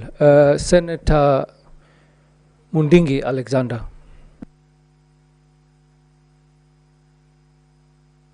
Ruhusa niweze kuchangia mambo ya hela zile zinaenda katika kaunti zetu. Bwana Spika, naunga mkono kwa hii ripoti ambaye inaonyesha vile pesa itaenda katika mashinani. Ingawa hii pesa haitoshi kwa sababu nakumbuka mwaka jana Bwana Spika, kaunti zote 47 tulikuwa tumewapitishia bilioni 385, lakini mwaka huu kabla mambo ya budget kupita tukawapitishia bilioni 1000, lakini wakati ilirundi huku katika budget kuanguka, Bwana Spika, ikawa parliament walisema kaunti zote 47 Bwana Spika watapatiwa bilioni 380, ikawa wamepunguza bilioni 5, ikawa maseneta wameona hiyo ifai, na ndio kulisemekana kutatengenezwa kamati Bwana Spika ya Mediation, na ndio tulichagua maseneta ambaye wale Bwana Spika tuliona wanafaa, na wakaenda kukaa kikao na wale watu wa budget katika parliament yetu ya Kenya. Bwana Spika, ningesema hizi bilioni wakati walikaa kutoka kwa bilioni 380 wakawa sasa wamerudi kwa zile bilioni 385 na wakaanza safari hapo, na ndipo tunaona sasa ni kama waliongeza tumeongezea bilioni 2 ikawa bilioni 387. Kwa hiyo Bwana Spika, mimi naunga mkono. Ingawa hata hizi pesa haitoshi, yangu ni kuomba magavana hizi pesa zitakuja masinani. Ile njia mzuri ni kuomba tu ile pesa wajaribu sana, pesa nyingi iweze kwenda masinani na katika agriculture ndio key ya serikali na ndio key ya mwananchi, kwa sababu agriculture ndio kila kitu katika Kenya yetu. Mambo ya agriculture ndio iweze kufanya vizuri. Ningeomba kila Bwana Spika, kila wondi ukute wameandika agricultural extension officer, ndio tuweze kuona kilimo itaendelea namna gani, kwa sababu mvua inanyesha, kuna problem ya agricultural officers hakuna, na pia mambo ya mnyoko, unakuta mchanga inapepwa na maji. Kwa hiyo Bwana Spika, ningeomba hizi hela ikienda masinani, kitu ya kwanza ni magavana wanjaribu kila county, governor county yake andike extension officers, na pia kitu kingine angejaribu ni mambo ya afya, ndio watu wetu waanze kuonjeka, kwa sababu shinda ile iko masinani ni mambo ya agriculture na mambo ya afya. Mambo ingine ya tatu ili hizi pesa wangejaribu ni parapara, ingawa magavana wawezi kutengeneza zile parapara kubwa, lakini wangejaribu sana pesa zingine waweze kupeleka kwa parapara, ndio ile wakati wakulima watalima mazao zao iweze kwenda kuuzwa na njia ile inafaa. Bwana Spika, mambo ya agriculture inasinda sana, kwa sababu kama Embu County kilimo ni tunaelekea njia ile inafaa. Kama Embu County kilimo yetu ni mambo ya majani, kahawa, makandamia, masiwa na maembe, na pia kumekucha. Kwa hivyo ningependelea kaunti ya Embu iweze kupata pesa na ipeleke masinani, ndio wananchi aweze kupata kilimo ile inafaa. Kitu kingine watengenezewe ile water pans, ndio iweze kujisaidia na ile pesa ya agriculture. Kitu kingine ningeomba upande wa agriculture, kwa sababu hizi pesa haisitoshi, kuna serikali kuu ambaye ni ya Kenya iweze ile mahitaji ya counties, kila county iweze kutengenezwa ndamu kubwa. Kama Embu tunajua wametuahidi watatengenezea ambaye Kamomo ambaye itasaidia Mbere North, na Dhambana ambaye itasaidia Mbere South na Manyata. Kwa hivyo ningeomba pia ile pesa zimebakia serikali kuu, serikali njia ya kuinua kilimo, watu wa Embu County waweze kutengenezwa zile ndamu na kilimo ya Embu, na economy itasaidika na watu watapata kufanya kazi ile inafaa, na tutapata mazao ambaye ni mazuri, na pia economy ya Embu County njia ya usuru itaweza kuenda juu na serikali ya Kenya. Pia kitu kingine Bwana Spika, ningeomba katika hizi pesa ama serikali kuu iweze kutusaidia wakati tupata mazao. Saa nyingine tumelima sana, iende ikawa hakuna mahali tutaweza kuuza mazao yetu, iweze kutusaidia njia hata kama ni saa ngambo tuweze kupata pahali tutauza mazao yetu. Kama ni mambo ya mirasi kumekucha ni mmea ambaye inaendelea na njia ile inafaa. Kwa hivyo Bwana Spika, mimi naunga mkono. Ambaye upande mwingine ningeomba ni serikali ya county ni mambo ya afya. Pesa nyingi iende kwa hospitali yetu ya counties. Aswa tunajua health promoters wanafanya kazi nzuri, na nakumbuka ile budget ambaye ilianguka tulikuwa tumeongezea pesa, lakini tulikuwa asikia karibu wawache kulipwa misara, na ni kitu ya aibu sana, kwa sababu Bwana Spika, serikali ya Kenya Kwanza wakati iliingia iliangalia wale watu kwa kipindi ya miaka yote hawakuwa pata pesa chochote, lakini sasa wakasema serikali kuu itatoa 5% na county 5%, na tukavurehia sana. Kwa hivyo ningeomba magavana wafuatilie hao watu, kwa sababu wako masinani, ati mtoto akisaliwa wameanza kuchukua ripoti zao, na wale wakina mama wazee wako manyumbani wameanza kuchukua ripoti zao, ndio kuweze kuonekana miaka ambayo itakuja kutakuwa na mipangilio ya magonjwa yote kwa kila binadamu. Kwa hivyo ninaunga mkono juu ya hela ya county. Pia hizi pesa ningesema pia upande ya hospitali haitoshi Bwana Spika. Ningeomba pia serikali kuu kuu iweze kusaidia serikali za county, ile hospitali kubwa waweze kupeleka mandawa na waweze kutengeneza hospitali iwe level 4 na level 5, ndio pia hiyo magonjwa tunasikia kama ni ugonjwa wa kansa na ugonjwa zile zingine. Na pia kuna wale watu wanalipwa na pesa ya county, pia madaktari, kuna wengine wanalipwa na pesa ya national government. Ningeomba serikali ya national government pia iweze kupeleka pesa masinani, ile pesa zingine zimembakia.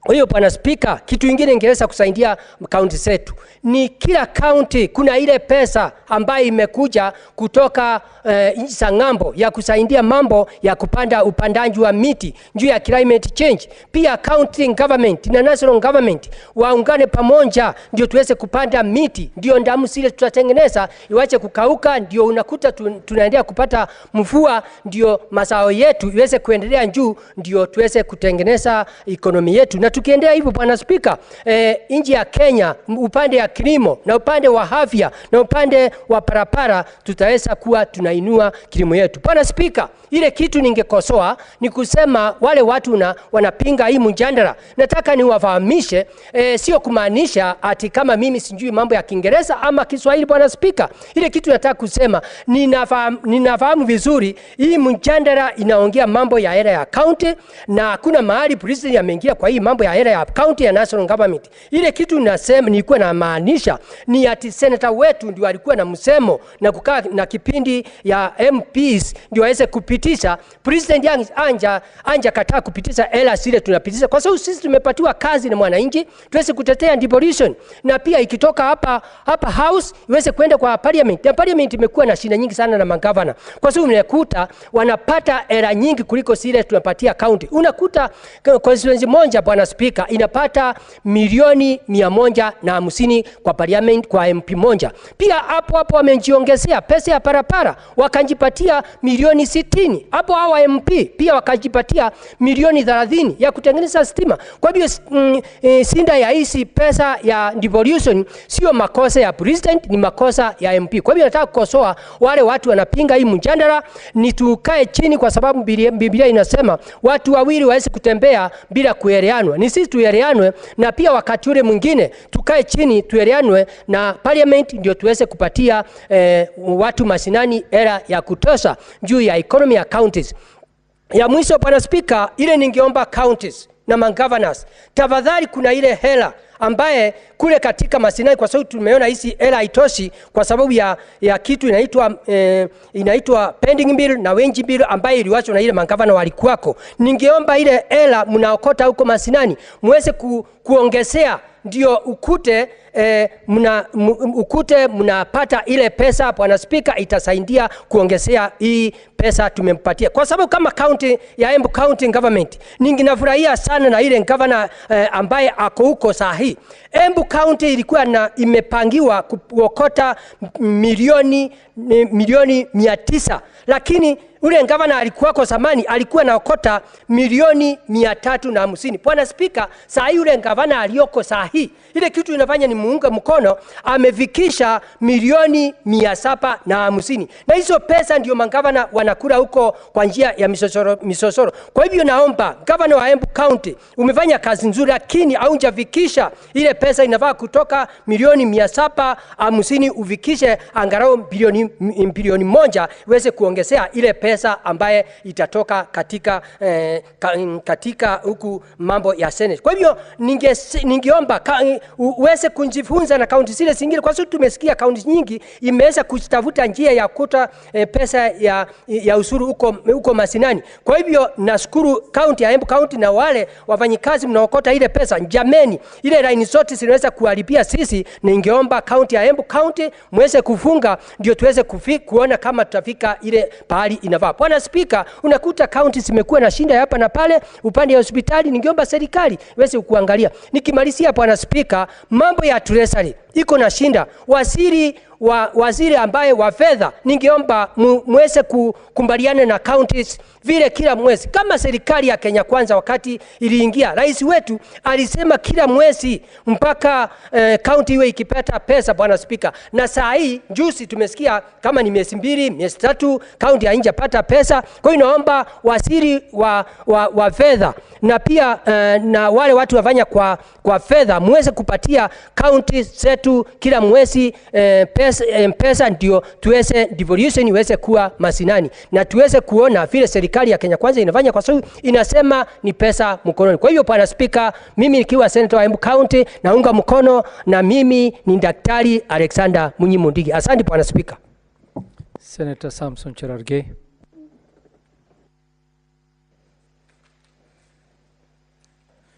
Thank you, Mr. Speaker, sir.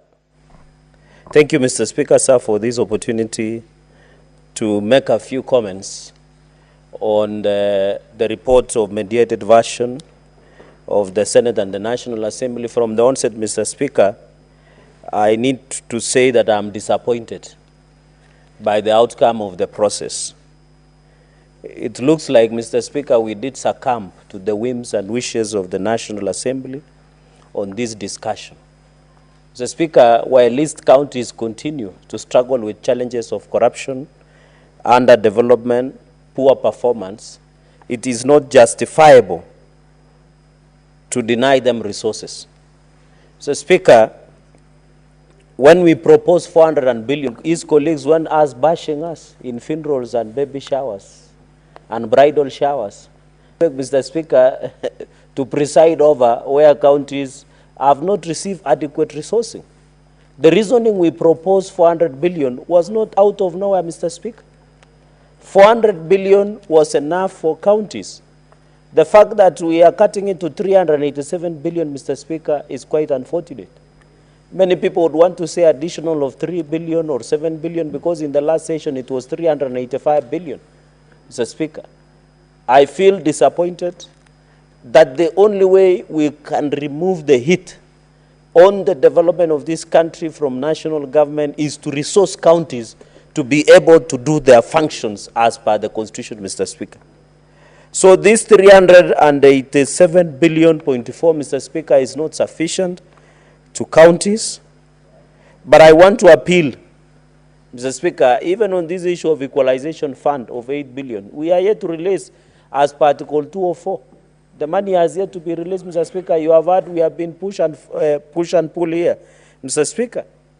Even on the issue of concurrent functions like disaster, Mr. Speaker, I expected the national government to shoulder the responsibility of community health promoters, CHVs, fully, because it's not expensive. Anyway, health is devolved.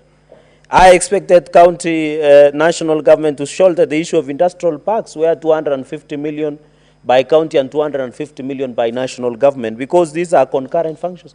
Mr. Speaker, the biggest danger to devolution is clawback of its function, number one. Number two is the unbundling of functions that should follow costs, Mr. Speaker. There are many functions that are still being retained by national government, yet it should be unbundled to the counties, including function follow money, Mr. Speaker. For example, health is supposed, the function of health is fully devolved. The only role the national government comes is was on policy, Mr. Speaker. And you remember the mess medical equipment supplies in the last session, Mr. Speaker, we were fighting very hard, Mr. Speaker, over the issue of medical equipment supplies. It became one of the biggest rip-off to counties, Mr. Speaker, up to date. So I think, Mr. Speaker, even as we say the issue of road maintenance levy fund, Mr. Speaker, I still insist that that money belongs to county governments. 11 billion Kenyan shillings. And I want to ask members of National Assembly, why are they being greedy? They are getting close to 40 billion, Mr. Speaker, through CDF, which under the Supreme Court, Mr. Speaker, it has been ruled that CDF is unconstitutional, Mr. Speaker. And I want to borrow the words of the AUC nominee, Mr. Speaker. When he read his statement, the party leader of Senator Richard Onyonga, when he said the role of Parliament, both National Assembly and the Senate, should be and must be oversight. It is high time that we scrap totally CDF, Mr. Speaker. There is no need. How can you preside, oversight the money that you are spending yourself? Why don't we take all money and give it to counties? Then all of us oversight. Let them oversight national agencies, we oversight counties. Even this RLMF, 11 billion, they want to add themselves over Kera. Kera and Kura is unconstitutional, Mr. Speaker. And I'm happy people in court are arguing that Kera and Kura are unconstitutional, Mr. Speaker. Because as we talk today, the members of National Assembly have all hostage Kera to do their own bidding, Mr. Speaker. So the issue of CDF, which every county is receiving, every constituency is receiving of 100 million, and the argument, Mr. Speaker, the misnomer I hear on the streets is very simple. You know, CDF is doing more. Oh, we have seen CDF. CDF was started in 2003. It is the high time we consolidate all the funds, do division of revenue to national government and to the counties, then oversight both, Mr. Speaker. And I agree in the principle of AUC candidate Raila Odinga when he says, let members of parliament do the oversight of the funds that they appropriate. The budget making process, and I had a member here saying that the president and I want to do pro bono legal advice on the floor of the House to all Kenyans. President and national executive are not involved in the budget making process. The budget making process is an exclusive domain of this National Assembly and the Senate. It was decided in the petition number 3 of 2013 by the Supreme Court, Mr. Speaker. So we should correct misnomer that the national executive nor the president does not participate in any way in budget making process, Mr. Speaker, and therefore it should be handled. Number 2, Mr. Speaker, counties continue the issue of pending bills. Mr. Speaker, are you aware most of our businessmen in Garissa, in Nandi, in Kisii, have died following up for their pending payments by the counties, Mr. Speaker? As of June 2024, Mr. Speaker, counties owed pending bills of 158 billion. Including Garissa, your businessmen and women are suffering because they cannot be paid by counties. I saw the governor of, who is the chair of finance, the governor of Kakamega, telling us the biggest danger to devolution is control of budget. It is not. What governors are doing is voiding payments. Yes. They take money to pay Haji, but they pay Aaron. That's what they are doing. And the control of budget must be on lookout to ensure the proper approvals of the money. We will not allow governors to run away with corruption. I saw the chair of finance and I was worried. What is he talking about? The biggest problems in functionality of counties are governors themselves, because they do voiding of payments and steal the money. Why do we have, Mr. Speaker, after resolution of this House through pending bills, we did say money should be paid all across the counties, 158 billion as of June 2024. No one has paid. Governors, the other day, there was a misnomer, and I was embarrassed, Mr. Speaker. They were saying they have not received money. When the CS of National Treasury released the report, they had received up to October 158 billion Kenya shillings. They are yet to relieve November, Mr. Speaker. And they are lying to Kenyans. Mr. Speaker, led by the chair of Wajir, Ahmed Abdullahi, where Wajir is dysfunctional. As we talk today, and I look at the CBK accounts, Wajir County as county government has 2.6 billion lying. Kisii has 6.7 billion lying in CBK. Nandi has 2 billion lying in CBK. Yet the chairperson of COG is telling the country there is no money, yet they have their money in CBK accounts of 2.6 billion.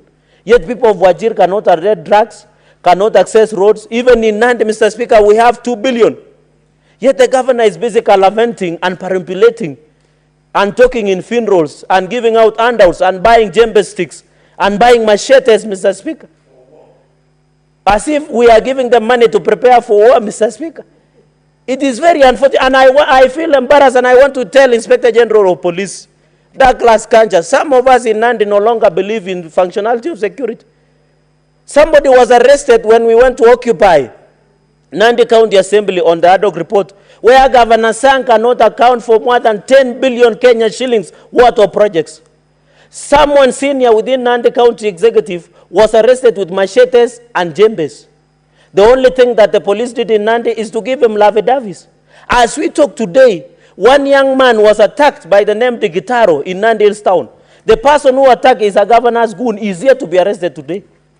The DCIO and DC Amin and IG Douglas Kanja are doing about it, nothing about it. The goonism is Nandi is the order of the day. Anybody, I saw even in Dr. Ondari's funeral's father, goons have taken over funeral services in Kisii, Mr. Speaker. It is very unfortunate, and I saw Senator Onyonga and Madam Donya, Mr. Speaker. We are not appropriating monies to counties to run goonism. The way, Mr. And I am embarrassed. I am disappointed by Nandi County security team that up to today, Mr. Speaker, you can even check in media. They were goons allegedly sponsored by governor carrying djembe sticks and machetes on camera. The Nandi County security team led by county commander has never arrested anybody. What are you telling us? Why are we appropriating this money? If goons are walking around, Mr. Speaker, you can't ask questions. The moment in Nandi you try and question, I saw a young girl called Vero was being threatened. Another young man called Basi was being threatened. I have told you of a young man called Digitaro. He was attacked by broad daylight in Nandi's town. And it is only 50 meters from Nandi's police station. No one has been arrested. Somebody who did that is known. Mr. Speaker, we must agree as a nation. You saw yesterday in Turkana County, Mr. Speaker, despite that Turkana County has received over 100 billion Kenya shillings. When it rained to Turkana yesterday, Turkana County Referral Hospital was flooded because of poor workmanship. Turkana has received over 100 billion. Yet the governor of Turkana, from the reliable intelligence I have, whenever he goes to funerals, he dishes out 1,000 shillings to the people of Turkana. You saw in Turkana a Form 4 graduate, Mr. Speaker, it was reported in the news. A Form 4 graduate was dispensing medicine. What are you telling us? What is EACC doing? What is DCI doing? If a Form 4 graduate somewhere in Turkana is dispensing medicine, and we are sitting here as a Senate, as if nothing is happening, then there is a big problem with this country. The system is broken. The way governors, Mr. Speaker, including your governor, where it's only a few meters to the river and there is no water in Garissa town, Mr. Speaker, is receiving money, smiling, and all the way to the bank. They should come back and account it before the floor of the House. I can tell you, Mr. Speaker, when you ask governors to appear before committees of, they don't come. I issued summonses to the governor of Kisii, Simbarad. I have issued summonses against governor of Taraka, Mudomi Njuki. We have issued summonses to Machakos governor and even governor of Isiolo, because they don't want to come to account, Mr. Speaker. But they are busy taking money from us, but they cannot come back to account, Mr. Speaker. I remember even when the Senate and the County Assembly of Nandi, Mr. Speaker, when the ad hoc report of a 10 billion projects like Kapsabet, Mother's Baby Newborn Unit, there is no mortuary in Kapsabet town, Mr. Speaker. The one that was there was built by Muzungu. Our people are suffering. You go to Nandils, there is no drugs. Across Kobuja Sub-County Hospital, Kobuja Sub-County Hospital is less than 50 meters from the governor's house. God forbid if he gets sick, he cannot access medical care in Kobuja Sub-County, Kobuja Hospital, which is tall. Kapsengere is tall, Mr. Speaker. Even all the projects are told that were allocated money. When the members of County Assembly in Nandi tried to pass the ad hoc report, there was a lot of intimidation and blackmail against the MCAs. And I want to thank the MCAs, almost 19 of them, led by the chair of ad hoc committee, Kapsabet ward member of County Assembly, for standing firm and fighting for justice, Mr. Speaker. Mr. Speaker, because I can see my time is fast spent, corruption in counties must be fought. As we talk, Mr. Speaker, I want to challenge the nominee of EACC, Mr. Abdi, to walk the talk. We are tired of EACC frying only omena instead of frying mbuta, Mr. Speaker. As we talk today, Mr. Speaker, as we talk today, Nandi County, there was a payroll fraud. The EACC and DCI came to Nandi, took away computers. Up to today, no one has been arrested. Even our Public Service Commission report came out in Nandi and showed, Mr. Speaker, that a number of people hired by governor were earning salary without working. No one has been arrested up to today. One of them was his campaign soloist. Another was a media presenter. Some of them were close relatives, Mr. Speaker. Up to today, EACC and DCI have arrested them. So what are you telling us, Mr. Speaker? The system is broken. It is as simple as that. You saw what happened in Kisii, the same thing with employees fiasco. No one has been held accountable in the issue of employment saga, even in Isiolo. Mr. Speaker, even we want to challenge the new EACC CEO. We are tired of appropriating funds. Net Yowan is held accountable. Up to today, on the issue of payroll fiasco in Nandi, none has been arrested up to today, Mr. Speaker. We must be told. I want to challenge the new CEO nominee, Mr. Abdi, to walk the talk as EACC. Let us stop. You know, they come with abracadabra, come with vehicles, take computers, take copies. 1 month, no one has been arrested. 2 months, no one has been arrested. Yes, and they see each other through the tent, Mr. Speaker. Thank you. Today, Senator Onyonga is one of my biggest cheer squad here on the floor of the House, Mr. Speaker, and I'm proud of it.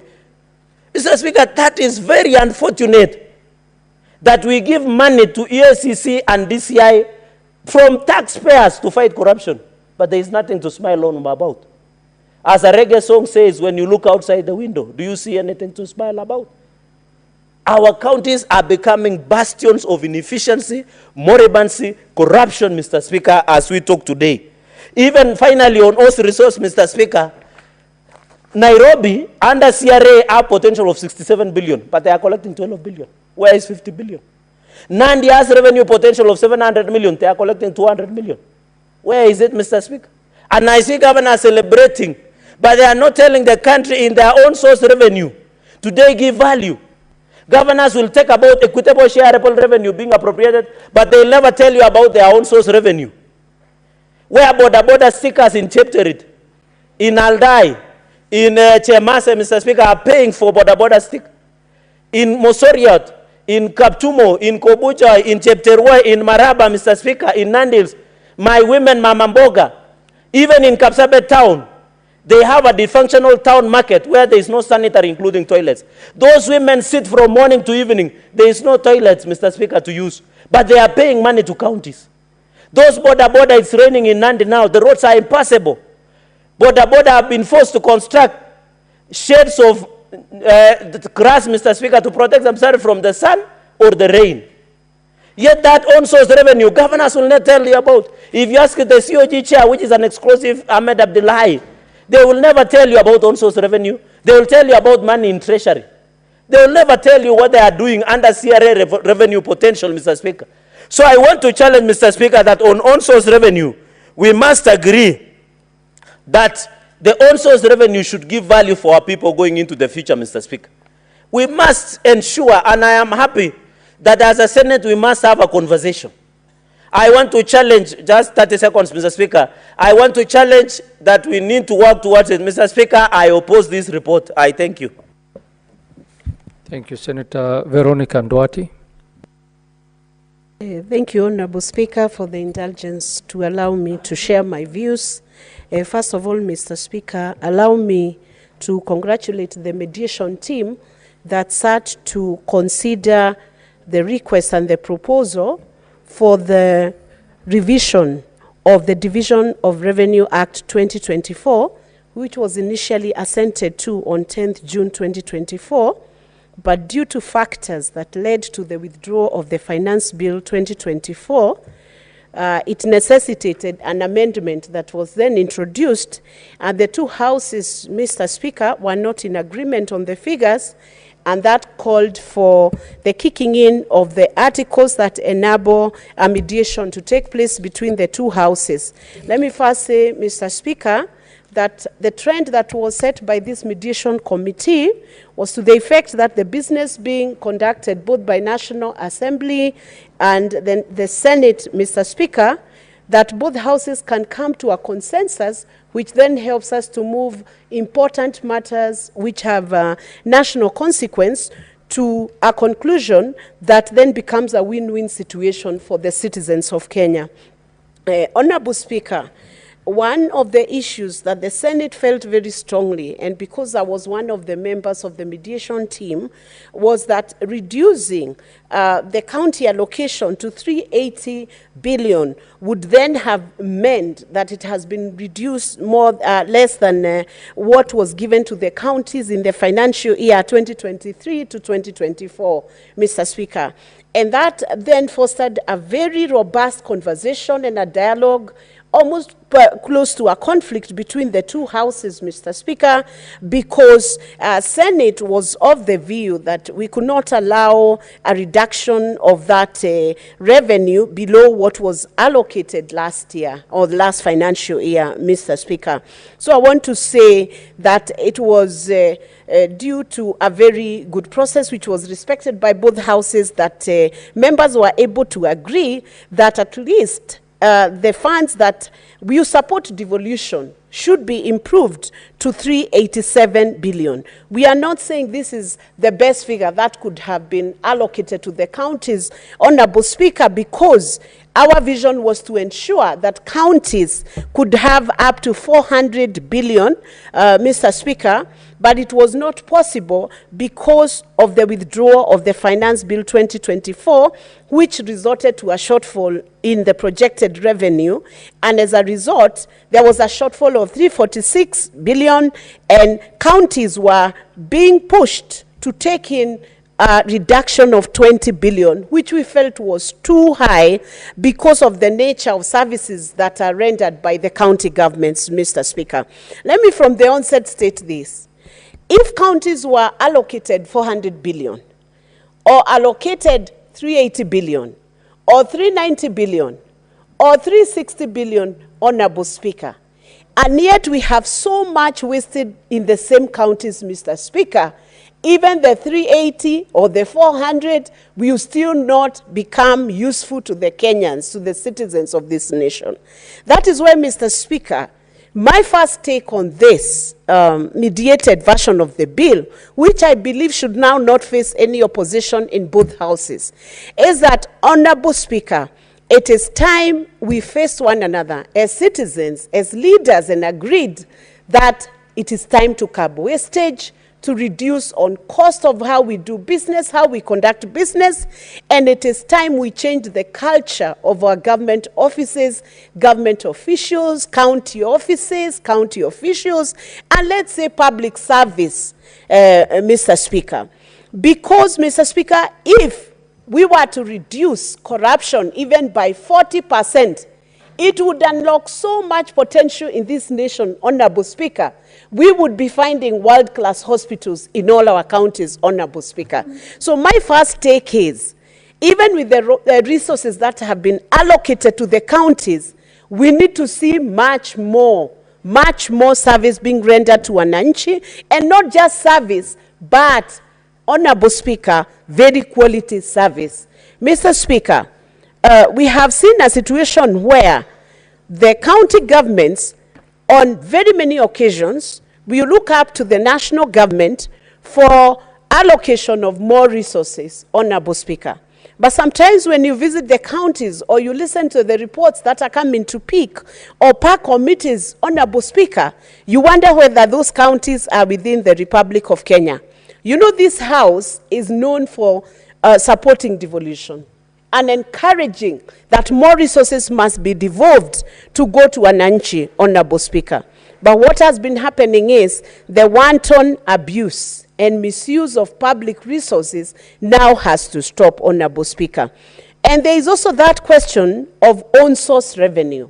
Why aren't counties being able to concentrate on collecting revenue and improving service that people are even happy to pay for that service?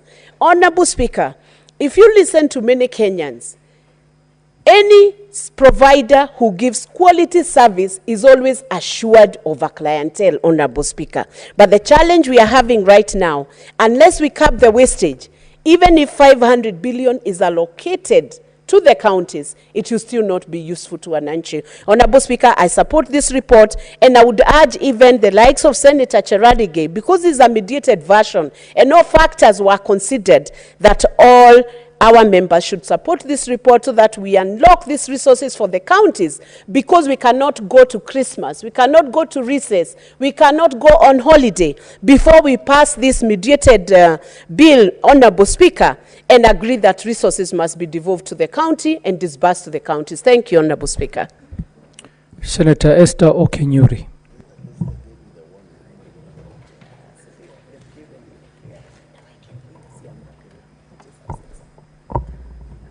Thank you, Mr. Speaker, for giving me this opportunity. I also wish to support this report. When I actually look at the composition of the members who sat to mediate over this issue, from our side of the Senate, I see very good brains, even on the other side of the National Assembly, like one Dr. John Chikati, who was my former boss in my previous workplace. Mr. Speaker, it's interesting that mediation offers chance for us to sit ground on some of the issues maybe we would have not otherwise considered. And I've had an opportunity to serve at least in 3 mediation committees, and I know the intrigue that go in there. Glad we have now this version so that we can actually have our counties in full operation. I would not really want to dwell much on the issue of figures. Yes, it's our allocation and of this shareable revenue is one of the Senate's core mandates, but I want to go into issues of once money has gone down to counties, then what do counties have to do with that money, Mr. Speaker? Mr. Speaker, when I was actually looking at some of the observations and recommendations of this report, I saw a suggestion that counties need to have a bigger look at their own sources of revenue.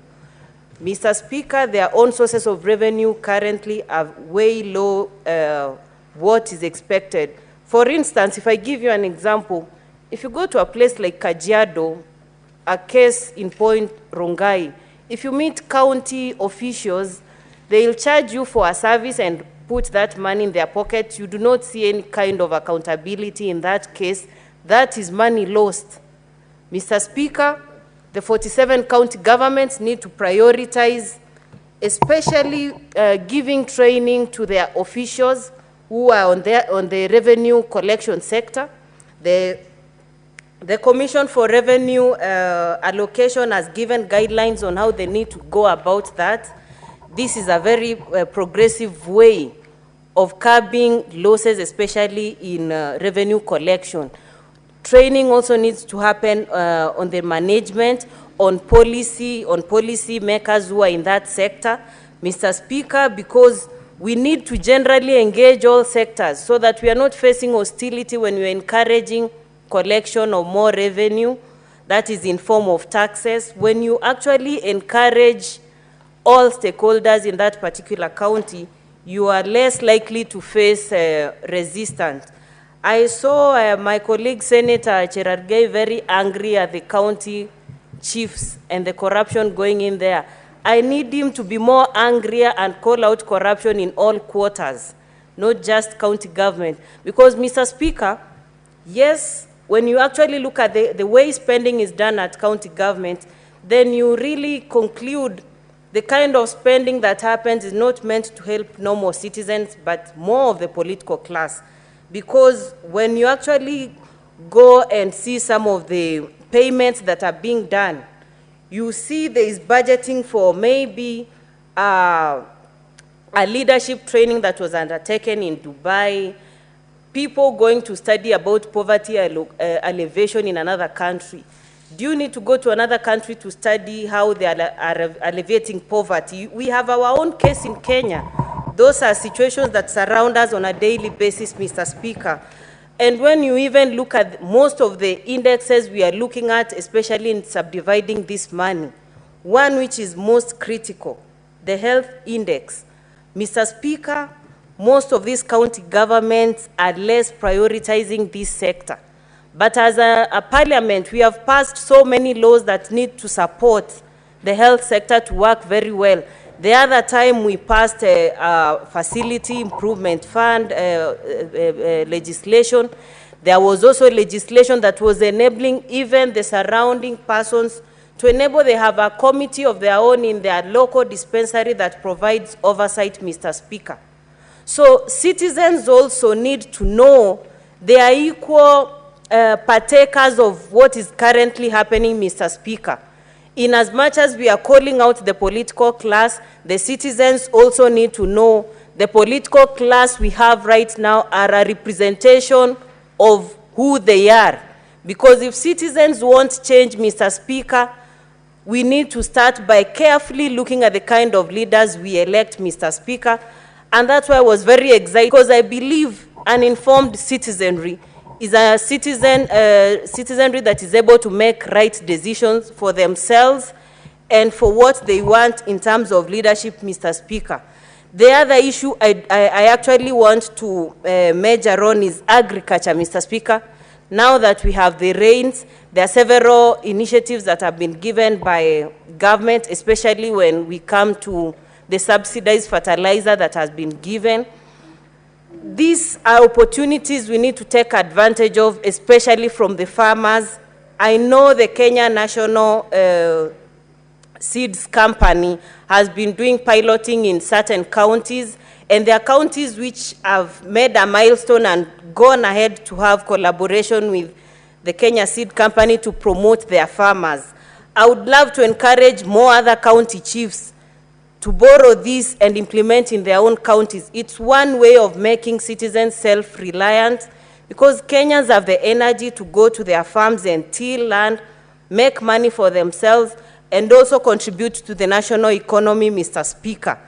The other issue is the general population. You go to certain counties where, let's say, the poverty rate is around 49%, Mr. Speaker. But when you look at their priorities towards addressing that poverty rate, you actually get saddened and say, then you are actually thinking of the wrong things, Mr. Speaker. So this is something we as members of the political class and citizens need to seriously think about. Why are we glorifying corruption? It's not just for the county chiefs. The moment you receive a handout from someone who's already taken a bigger portion from you, you are actually glorifying whatever they are doing. In civilized states, I see corrupt people even being executed. But in Kenya and in our counties, we glorify those people seriously.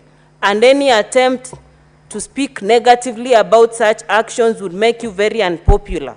So I would want Kenyans, specifically young people, the future is not something you're anticipating to come any other time soon. The future is now.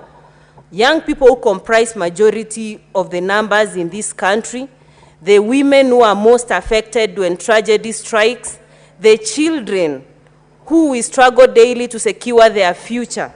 These are some of the special interest groups we need to look at when we actually want to perpetuate actions that are always pushing them to the corner, Mr. Speaker. So in as much as there is clamor for more money to counties, I wish counties would spend money better. It's not just about getting more money, but spending this money better. Finally, Mr. Speaker, I mentioned we have already current laws that have been, that Parliament has passed. Why don't we make use of such laws? We shouldn't make laws to just exist on paper. We should enforce these laws so that any other time we are legislating, people can see change happening, so that not every other parliament that comes here, we keep lamenting about the same issue. And at least this time round, the National Assembly didn't want to twist and show the normal rivalry that happens between the National Assembly and Senate. That shows that we are at a time where people and leaders want to put their heads together so that we solve the challenges we are facing as a country together, Mr. Speaker.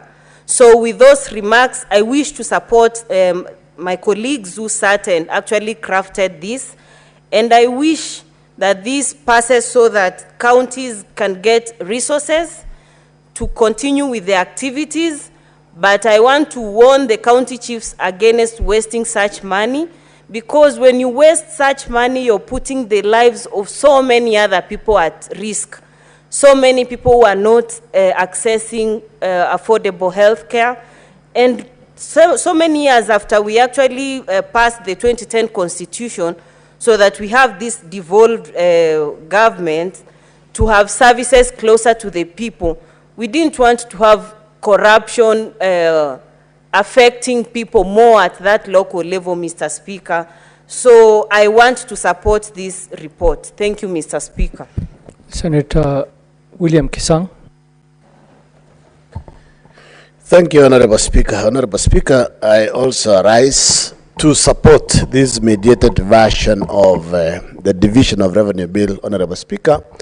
Honorable Speaker, it's not lost to all of us as senators or even members of National Assembly that the reason why we are in this particular situation, because we had already earlier passed DORA and CARA, Honorable Speaker, but because of what happened on 25th and 26th of June, Honorable Speaker, the finance bill had to be shelved, had to be withdrawn, and it has occasioned basically a reduction of over 300 billion generally in the budget, and it has caused now the reduction of the shareable revenue to the counties to 387.425 billion, Honorable Speaker, from 400 billion, which all of us as senators had passed, and we had agreed that the reason why we wanted to give more to the counties was because of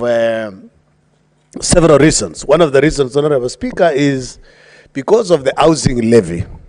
Basically, the counties were contributing the counterpart portion of the 1.5% of the housing levy from its employees, Honorable Speaker. And then another portion that the counties were contributing is to NSSF, because NSSF is a pension basically fund, and what the employee is contributing, the employer is also expected to contribute. That is what occasioned also the reduction of the amount the counties were using on the development budget, Honorable Speaker. Honorable Speaker, it is good to give credit to our colleagues, especially the senators who were in that committee, because if you saw the team from National Assembly, especially the co-chair of that team, Honorable Speaker, he was very adamant that 38 billion was going to be enough to go to the counties, and that would have been very sad, Honorable Speaker, because last financial year 2023-24, what was sent to the counties was 385,425 billion, Honorable Speaker, and it would have occasioned basically a reduction from what they got last year. So the difference of 2.5 billion from last year's, I believe it will basically enable the governors to sort out the expenses on the housing levy, NSSF contributions, and also their counterpart, the 2,500,000 that they'll contribute to pay the community health promoters as their portion, because I believe the national government will continue to contribute the other half of the stipend to our community health promoters, because this particular community health promoters, Honorable Speaker, are the ones who are helping the counties and both the national government, basically, especially in rolling out now the famous Taifa Care, Honorable Speaker, so that our people can get basically services in medical field under the Social Health Authority and Social Health Insurance Fund, Honorable Speaker. Honorable Speaker, it's not easy. We know we are facing challenges. And the President was very clear when he spoke on Thursday, when he was addressing the nation, when he was giving the State of the Nation address, Honorable Speaker, that when Kenya Kwanza government came into power, there were a lot of challenges. And he also gave us a warning then that at the beginning, we will go through a lot of challenges, but in due course, Honorable Speaker, things will change for the better. That is why, Honorable Speaker, we have been told that as of September last year, the inflation rate, Honorable Speaker, was 9.6%. And as of October this year, it has dropped from 9.6 last year, September, to 2.7%. Honorable Speaker, I know Kenyans are asking, why are we not feeling this drop on inflation? There are many factors, Honorable Speaker. We thank God that the rains have continued for long. Our people across the country, they have food, and the rains are also continuing to grow, to rain, Honorable Speaker. And our people, we continue to tell them to plow, grow, so that at least the basic needs, food, is put on the table, Honorable Speaker. I believe this is one of the key reasons why inflation has dropped, Honorable Speaker, from that 9.6 to 2.7, and this they said it's the highest drop in 17 years, which is good news, and I believe by next year we are going to feel the effects of this drop in inflation rate, Honorable Speaker. Honorable Speaker, there are many other issues that we were told during that State of Nation address, which is also related to this particular mediated version of the bill, Honorable Speaker, that our governors, there is a lot of wastage, there is a lot of corruption, both at the national level and also at the county level.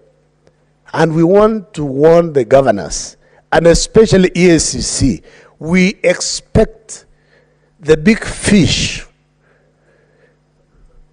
to be arrested. We want investigations to be done. Why are there files that are lying at EACC for the last 5 years, for the last 10 years, for the last 6 months? As the President said, our petitions at the judiciary take only 6 months.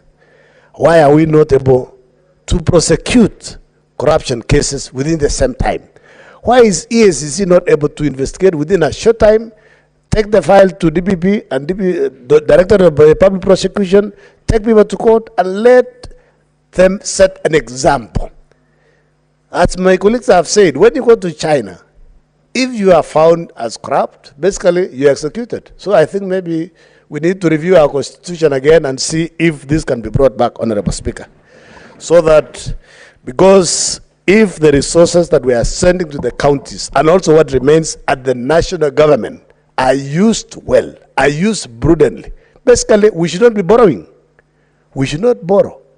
We should be using our pension funds to do private public projects, Honorable Speaker. Why are we going to India? Why are we going to China? We should use our pension funds. NSSF, CPF, LAF fund should be doing all these things. Go across the outside here, Honorable Speaker, you will see CBK pension has put up a building, Teleposta was put up by a postal pension scheme. Let us use these pension funds to fund projects within the country, because the moment we use the Kenya shilling, we borrow, we will not have that problem of the foreign exchange issues. Because if you read, I read the report in the course of the week, Honorable Speaker, that the reason why our loans are not coming down, they are growing day by day, it is because of the exchange rate. Luckily, now the exchange rate to the dollar, Honorable Speaker, is 129. It came down from 162, a drop of 20%. So we say thank God, and we thank the policy, because of the policy changes that they have put in place. That's why the shilling has strengthened and also it has stabilized. Because when it is stable, at least it is predictable, Honorable Speaker. Honorable Speaker, from what we have seen, that there are some organizations, especially the national government, Honorable Speaker, that has digitized. When Kenya Kwanza government came into power, they said that they had only digitized about 5,000 services. Now there are 20,000, 6,000%. There is growth of revenue. why are governors not digitizing their services to seal leakages of revenue? In fact, Honorable Speaker, as an ICT, I'm a member of ICT committee, and we have done an inquiry. And we are going to travel to about 4 counties this weekend, Honorable Speaker, to see the systems they are using. Because when you digitize, Honorable Speaker, basically you reduce, minimize wastages, you see leakages, just the way the national government has done. And revenue has grown by 6,000%, Honorable Speaker. We were told last week by His Excellency the President, Honorable Speaker, that KWS, by using eCitizen, the revenue grew from about 4 billion to around 7 billion. Very soon, they'll not need any money from the exchequer. We want to reach a level where our counties are not relying on the share of revenue. That should be coming us as a pleasant to do, especially development projects, Honorable Speaker, because the county governments are relying on share of revenue, on to pay salaries, to buy medicine, to do infrastructure projects, and basically what is left to pay, it is, in fact, most of the counties, the resources that go to development are less than 10%. So basically, our counties are a source of, it's like an employment bureau, Honorable Speaker. It's, I mean, there's nothing much that you see. Recently, we want, as a energy committee, went to Wajir. Apart from maybe the county assembly that is being built and the governor's office, you don't see anything else. You move around, you don't see much. So, and this one is replicated everywhere in Kenya, apart from maybe the resources they get directly from donors, maybe World Bank to do the roads within the major towns within the counties. Otherwise, there's nothing else. They built ECDs for the last 12 years. Counties are just using money to build early childhood education classrooms. Because in Elgeyo Marakwet County, I've not seen anything much that has been done. We were in Turkana last year, Senate Mashinani. The governor's office has been built for the last 12 years. It's not complete. And they have spent, no, it's not, I think it's over 9 billion. Yeah. So, over $1 billion to do a small thing. Same in Tarakaniti. The other day we were told they even got money from the conditional grant, but the buildings are not complete. So we want the governors to digitize this project, to digitize the services, to see leakages. And what they also need to do, our business community, especially the transporters, they have multiple levies. You transport a bag of sand, a lorry of sand from Makwiny, you pay levies. You come to Machakos, you pay levies. You come to Nairobi, you pay levies.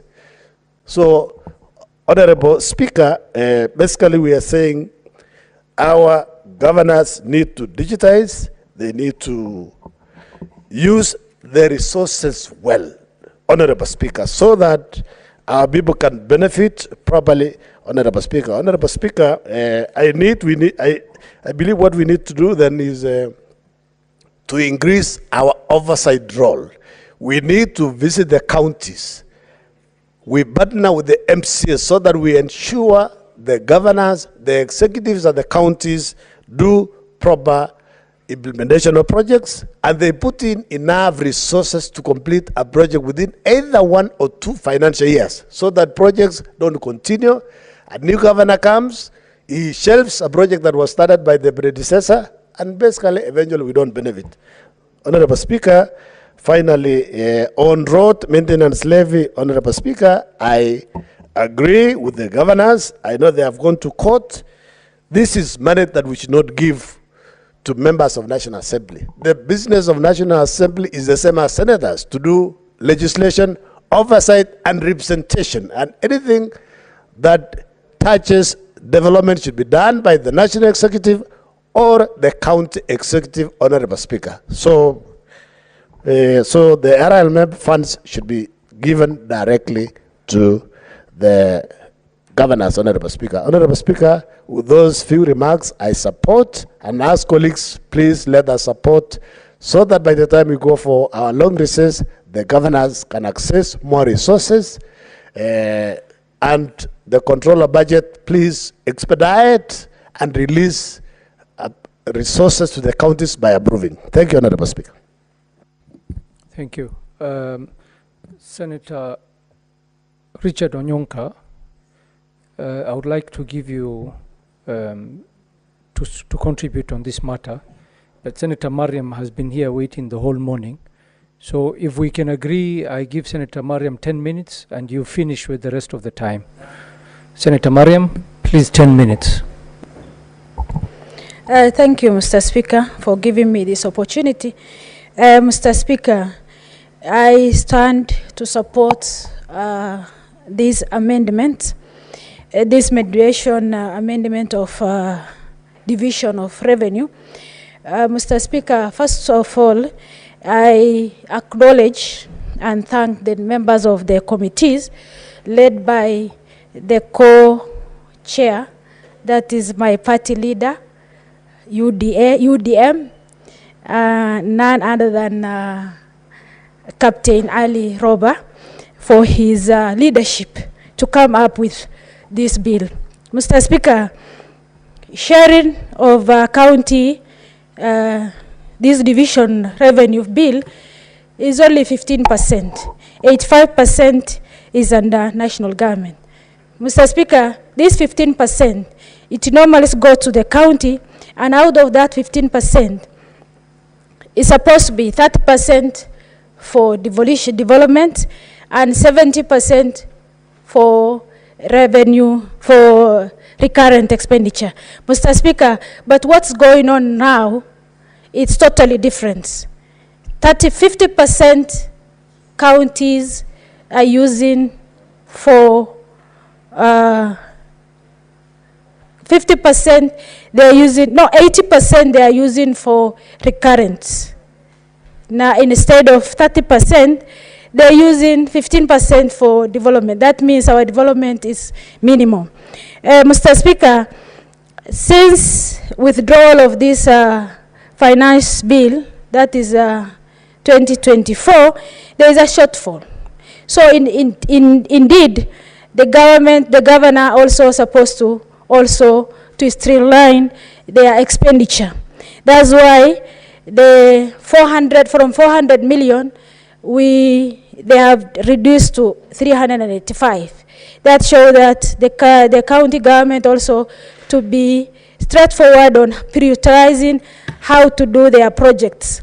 Mr. Speaker, when we are reducing from 400 to 385, let's also remind ourselves that there is additional fund to the counties. That is housing levy, this SHIF, and also there is NSSF, and there is also industrial park. Mr. Speaker, as much as there is also additional expenditure, we need to prioritize our projects. Mr. Speaker, when we are passing this bill, that means we are taking care of the devolution, Mr. Speaker. Mr. Speaker, why am I saying that? Because devolution is working. I can prove that in Mandera County, Mr. Speaker. Currently, we are, as before, referral hospital in Mandera County. We are referring all the county, sub-counties to Mandera County Referral Hospital, but currently, under equalization fund, we are doing our surgeries in a town called Takaba and Banisa. Mr. Speaker, that shows that the county devolution is working. Mr. Speaker, also during COVID, in Mandera County, we are maintaining our ICU properly, and that means that devolution is working. Mr. Speaker, on this scenario of collection of revenue on the side of counties. Mr. Speaker, they have to put a strong mechanisms on how to increase their revenue collection. Mr. Speaker, instead of relying on county issues and the national government, for instance, there is this major dam. Mr. Speaker, the governor must prioritize the projects, because what we need currently is a major dam. We don't have to wait national government to do our project. For how long, Mr. Speaker? So as a CEO of the government, the county government, that is the governor, must sit down and focus on what is our priorities, so that at least this rain season, the flood cannot be wasted. We have to harvest water. Mr. Speaker, the government, Mr. Speaker, the county, Mr. Speaker, governors, sometimes they do the national projects instead of the county development. For instance, imagine governor doing, constructing a secondary school, classrooms, whereas there is an installed project of maternity ward. Mr. Speaker, in that scenario, they have to. That shows that they are prioritizing the national government project instead of county project. Mr. Speaker, in some counties also, in some counties also, there is a medical equipment which has been installed, cannot be used, because, Mr. Speaker, what a shame. If a government, national government can give you meds, through the meds can give you an equipment, and the governor could just sit down, wrap his hand together, and wanted also national government to connect for him or her the equipment. Mr. Speaker, we have to, the county government must sit down and think of what to do on their project. Mr. Speaker, with all this, thank you very much, and I support. Thank you, Senator. Senator Onyonka. Ndugu Spika, kwa kusema ukweli, huu ndio wakati wangu wa kwanza kushughulika kwa kutoa maoni yangu kuhusu sheria hii ambayo tumetunga juzi kuhusu makadirio ya fedha ya kiserikali na maeneo ya gatuzi nchini mwetu. Ndugu Spika, nilipokuwa nikichangia wakati tulikuwa tuna mawiano na mazungumzo kuhusu hizi hela, nilikuwa mmoja wa wale wabunge wa seneti ambao nilikuwa nakataa, kwa sababu fikira zangu zilikuwa, na hata sasa saa hizi fikira zangu ni kuwa zile hela ambazo county zilikuwa zimepewa zilikuwa zimetosha na hakukuwa na haja kuziondoa, kwa sababu zile pesa ambazo serikali kuu inazitumia kiasi chake ni kikubwa, kwa sababu ni 85 kwa asilimia. Lakini baada ya ndugu zangu kuchangia hapa na kuzungumza yale maneno na shida ambazo tumejipata hapo ndani, ndugu Spika, ningependa kusema hivi.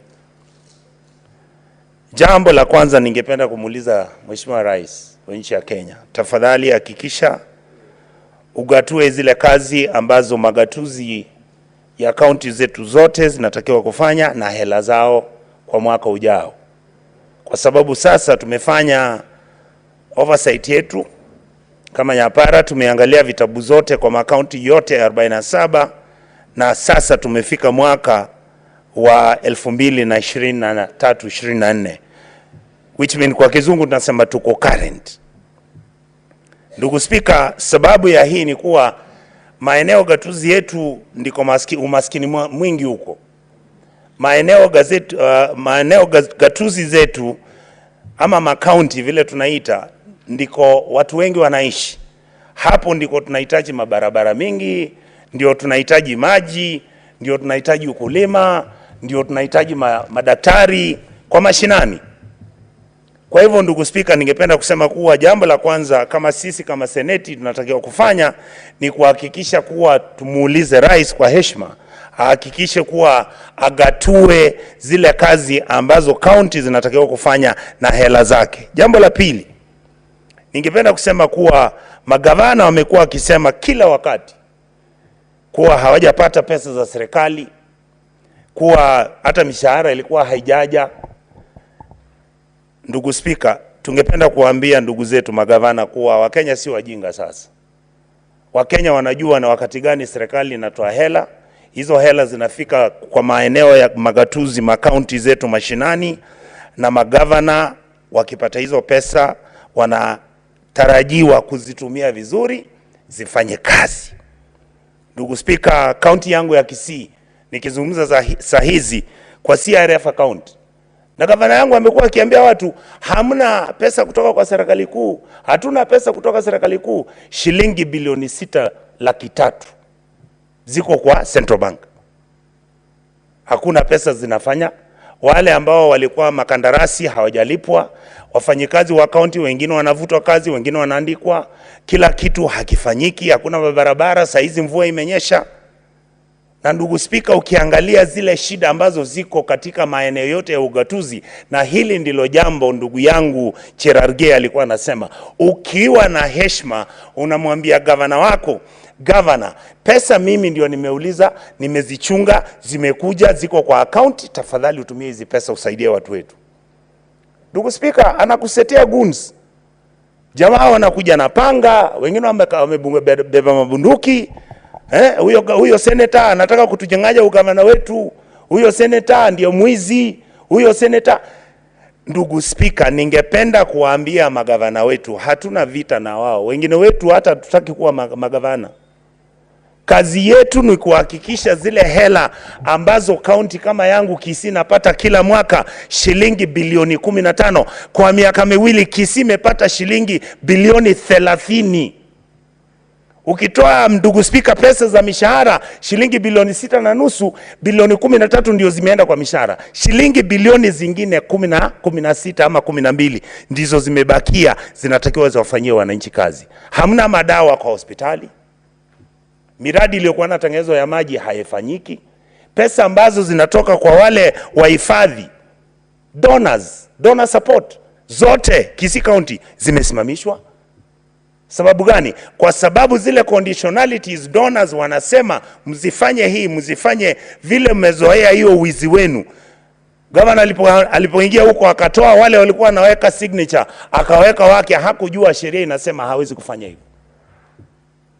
Ukiuliza walimu wa ECD centers, nyinyi maseneta mko hapa wengi kwa maeneo gatuzi yenu, hawajalipwa mishahara. Wengine mishahara wanakula minimum wage. Unaweza kumwandika mtu afunze mtoto wako kutoka darasa la kwanza mpaka la 3 la 4 na unamlipa shilingi 7,000, ndugu Spika.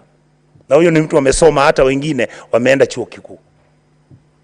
Wale wahifadhi wa matibabu, community health workers, ambao ni wa vijiji, ambao mishahara yao wengine serikali ilisema itatenga hela ambazo hawa wananchi watakuwa wanapata. Nini kimefanyika ndugu Spika? Eneo la Kisii County, wale community health workers wangu hawajalipwa. Na unajua ndugu Spika, kwa county ya Kisii CRF nabeba nini? Shilingi bilioni 6 baba. Sasa shida zetu Kenya hii ndizo hizo. Kuna ufisadi, kuna wizi, kuna lack of management. Yani mtu anashindwa kuwa manager. Pengine Spika, tuanze kujiuliza kama Wakenya, ule mtu anataka awe governor, jameni, tunataka aende shule gani? Kwa sababu wengi wao kazi imewashinda ndugu Spika.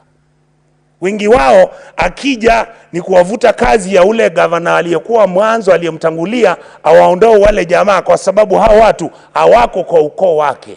Alete wake wa ukoo huo awaweke pale kazi, akivunja sheria, ili wao ndio walimpigia kura. Ndio sababu wanataka kuambia, hawaelezea kuwa yeye ndio mzuri na ule gavana aliyekuwa mbeleni hapo ni mbaya. Ndugu Spika, na hao jamaa wote wanaitwa wa Kisii. Hao jamaa wote ni wa Kenya. Hao jamaa wote wanalipa ushuru. So yale mambo ambayo yanatukera kama mimi, mambo yanaonishinda ni kuwa tumefika mahala ambako lazima kama Wakenya tujiulize, hizi hela ambazo wananchi wa Kenya wanatoa kama ushuru, hizi hela tunataka tuzilinde vipi? Zinatakiwa zifanye, kwa sababu unaona juzi, na namheshimu sana gavana wa Kakamega, nilikuwa huko kwa huo mkutano, sikutaka kujibu, anasema kuwa controller ndiye anamnyima pesa.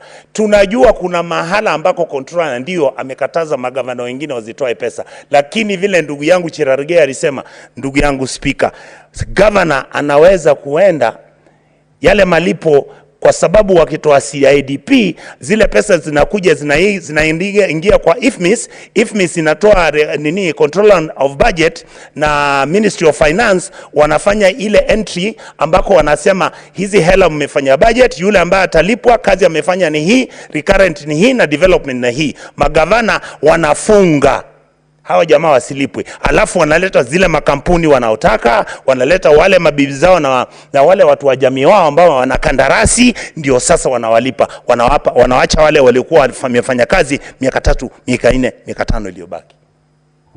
Shida yetu Kenya ndio hii, kuwa maendeleo ambayo tunayozungumza, katiba iliyoandikwa nchi yetu hii ya mwaka 2010 ni katiba ilikuwa ilete usawa kwa nchi yetu.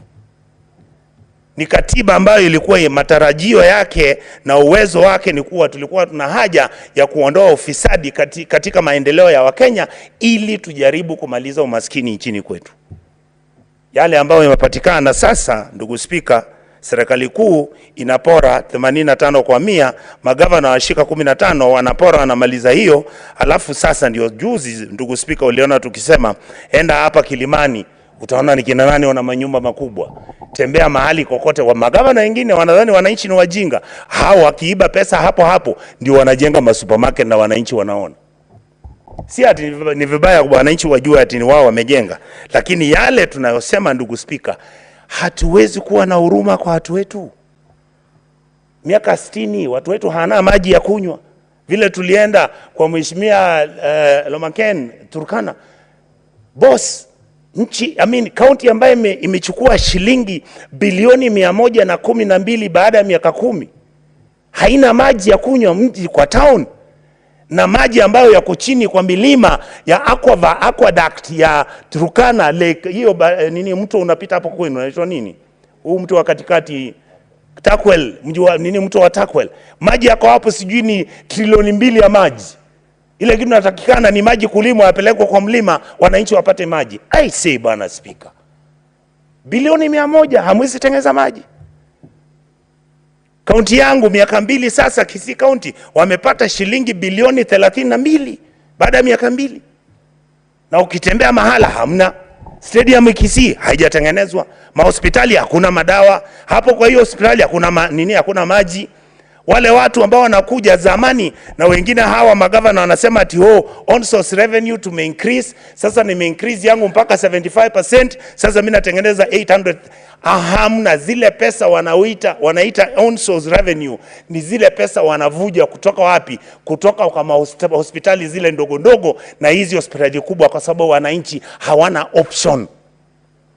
Gavana ambaye amefanya kazi ya kuokota hela ambazo ni ushuru wananchi wa Murang'a wamelipa, huyu gavana wa Murang'a amefanya kazi nzuri, ndugu speaker.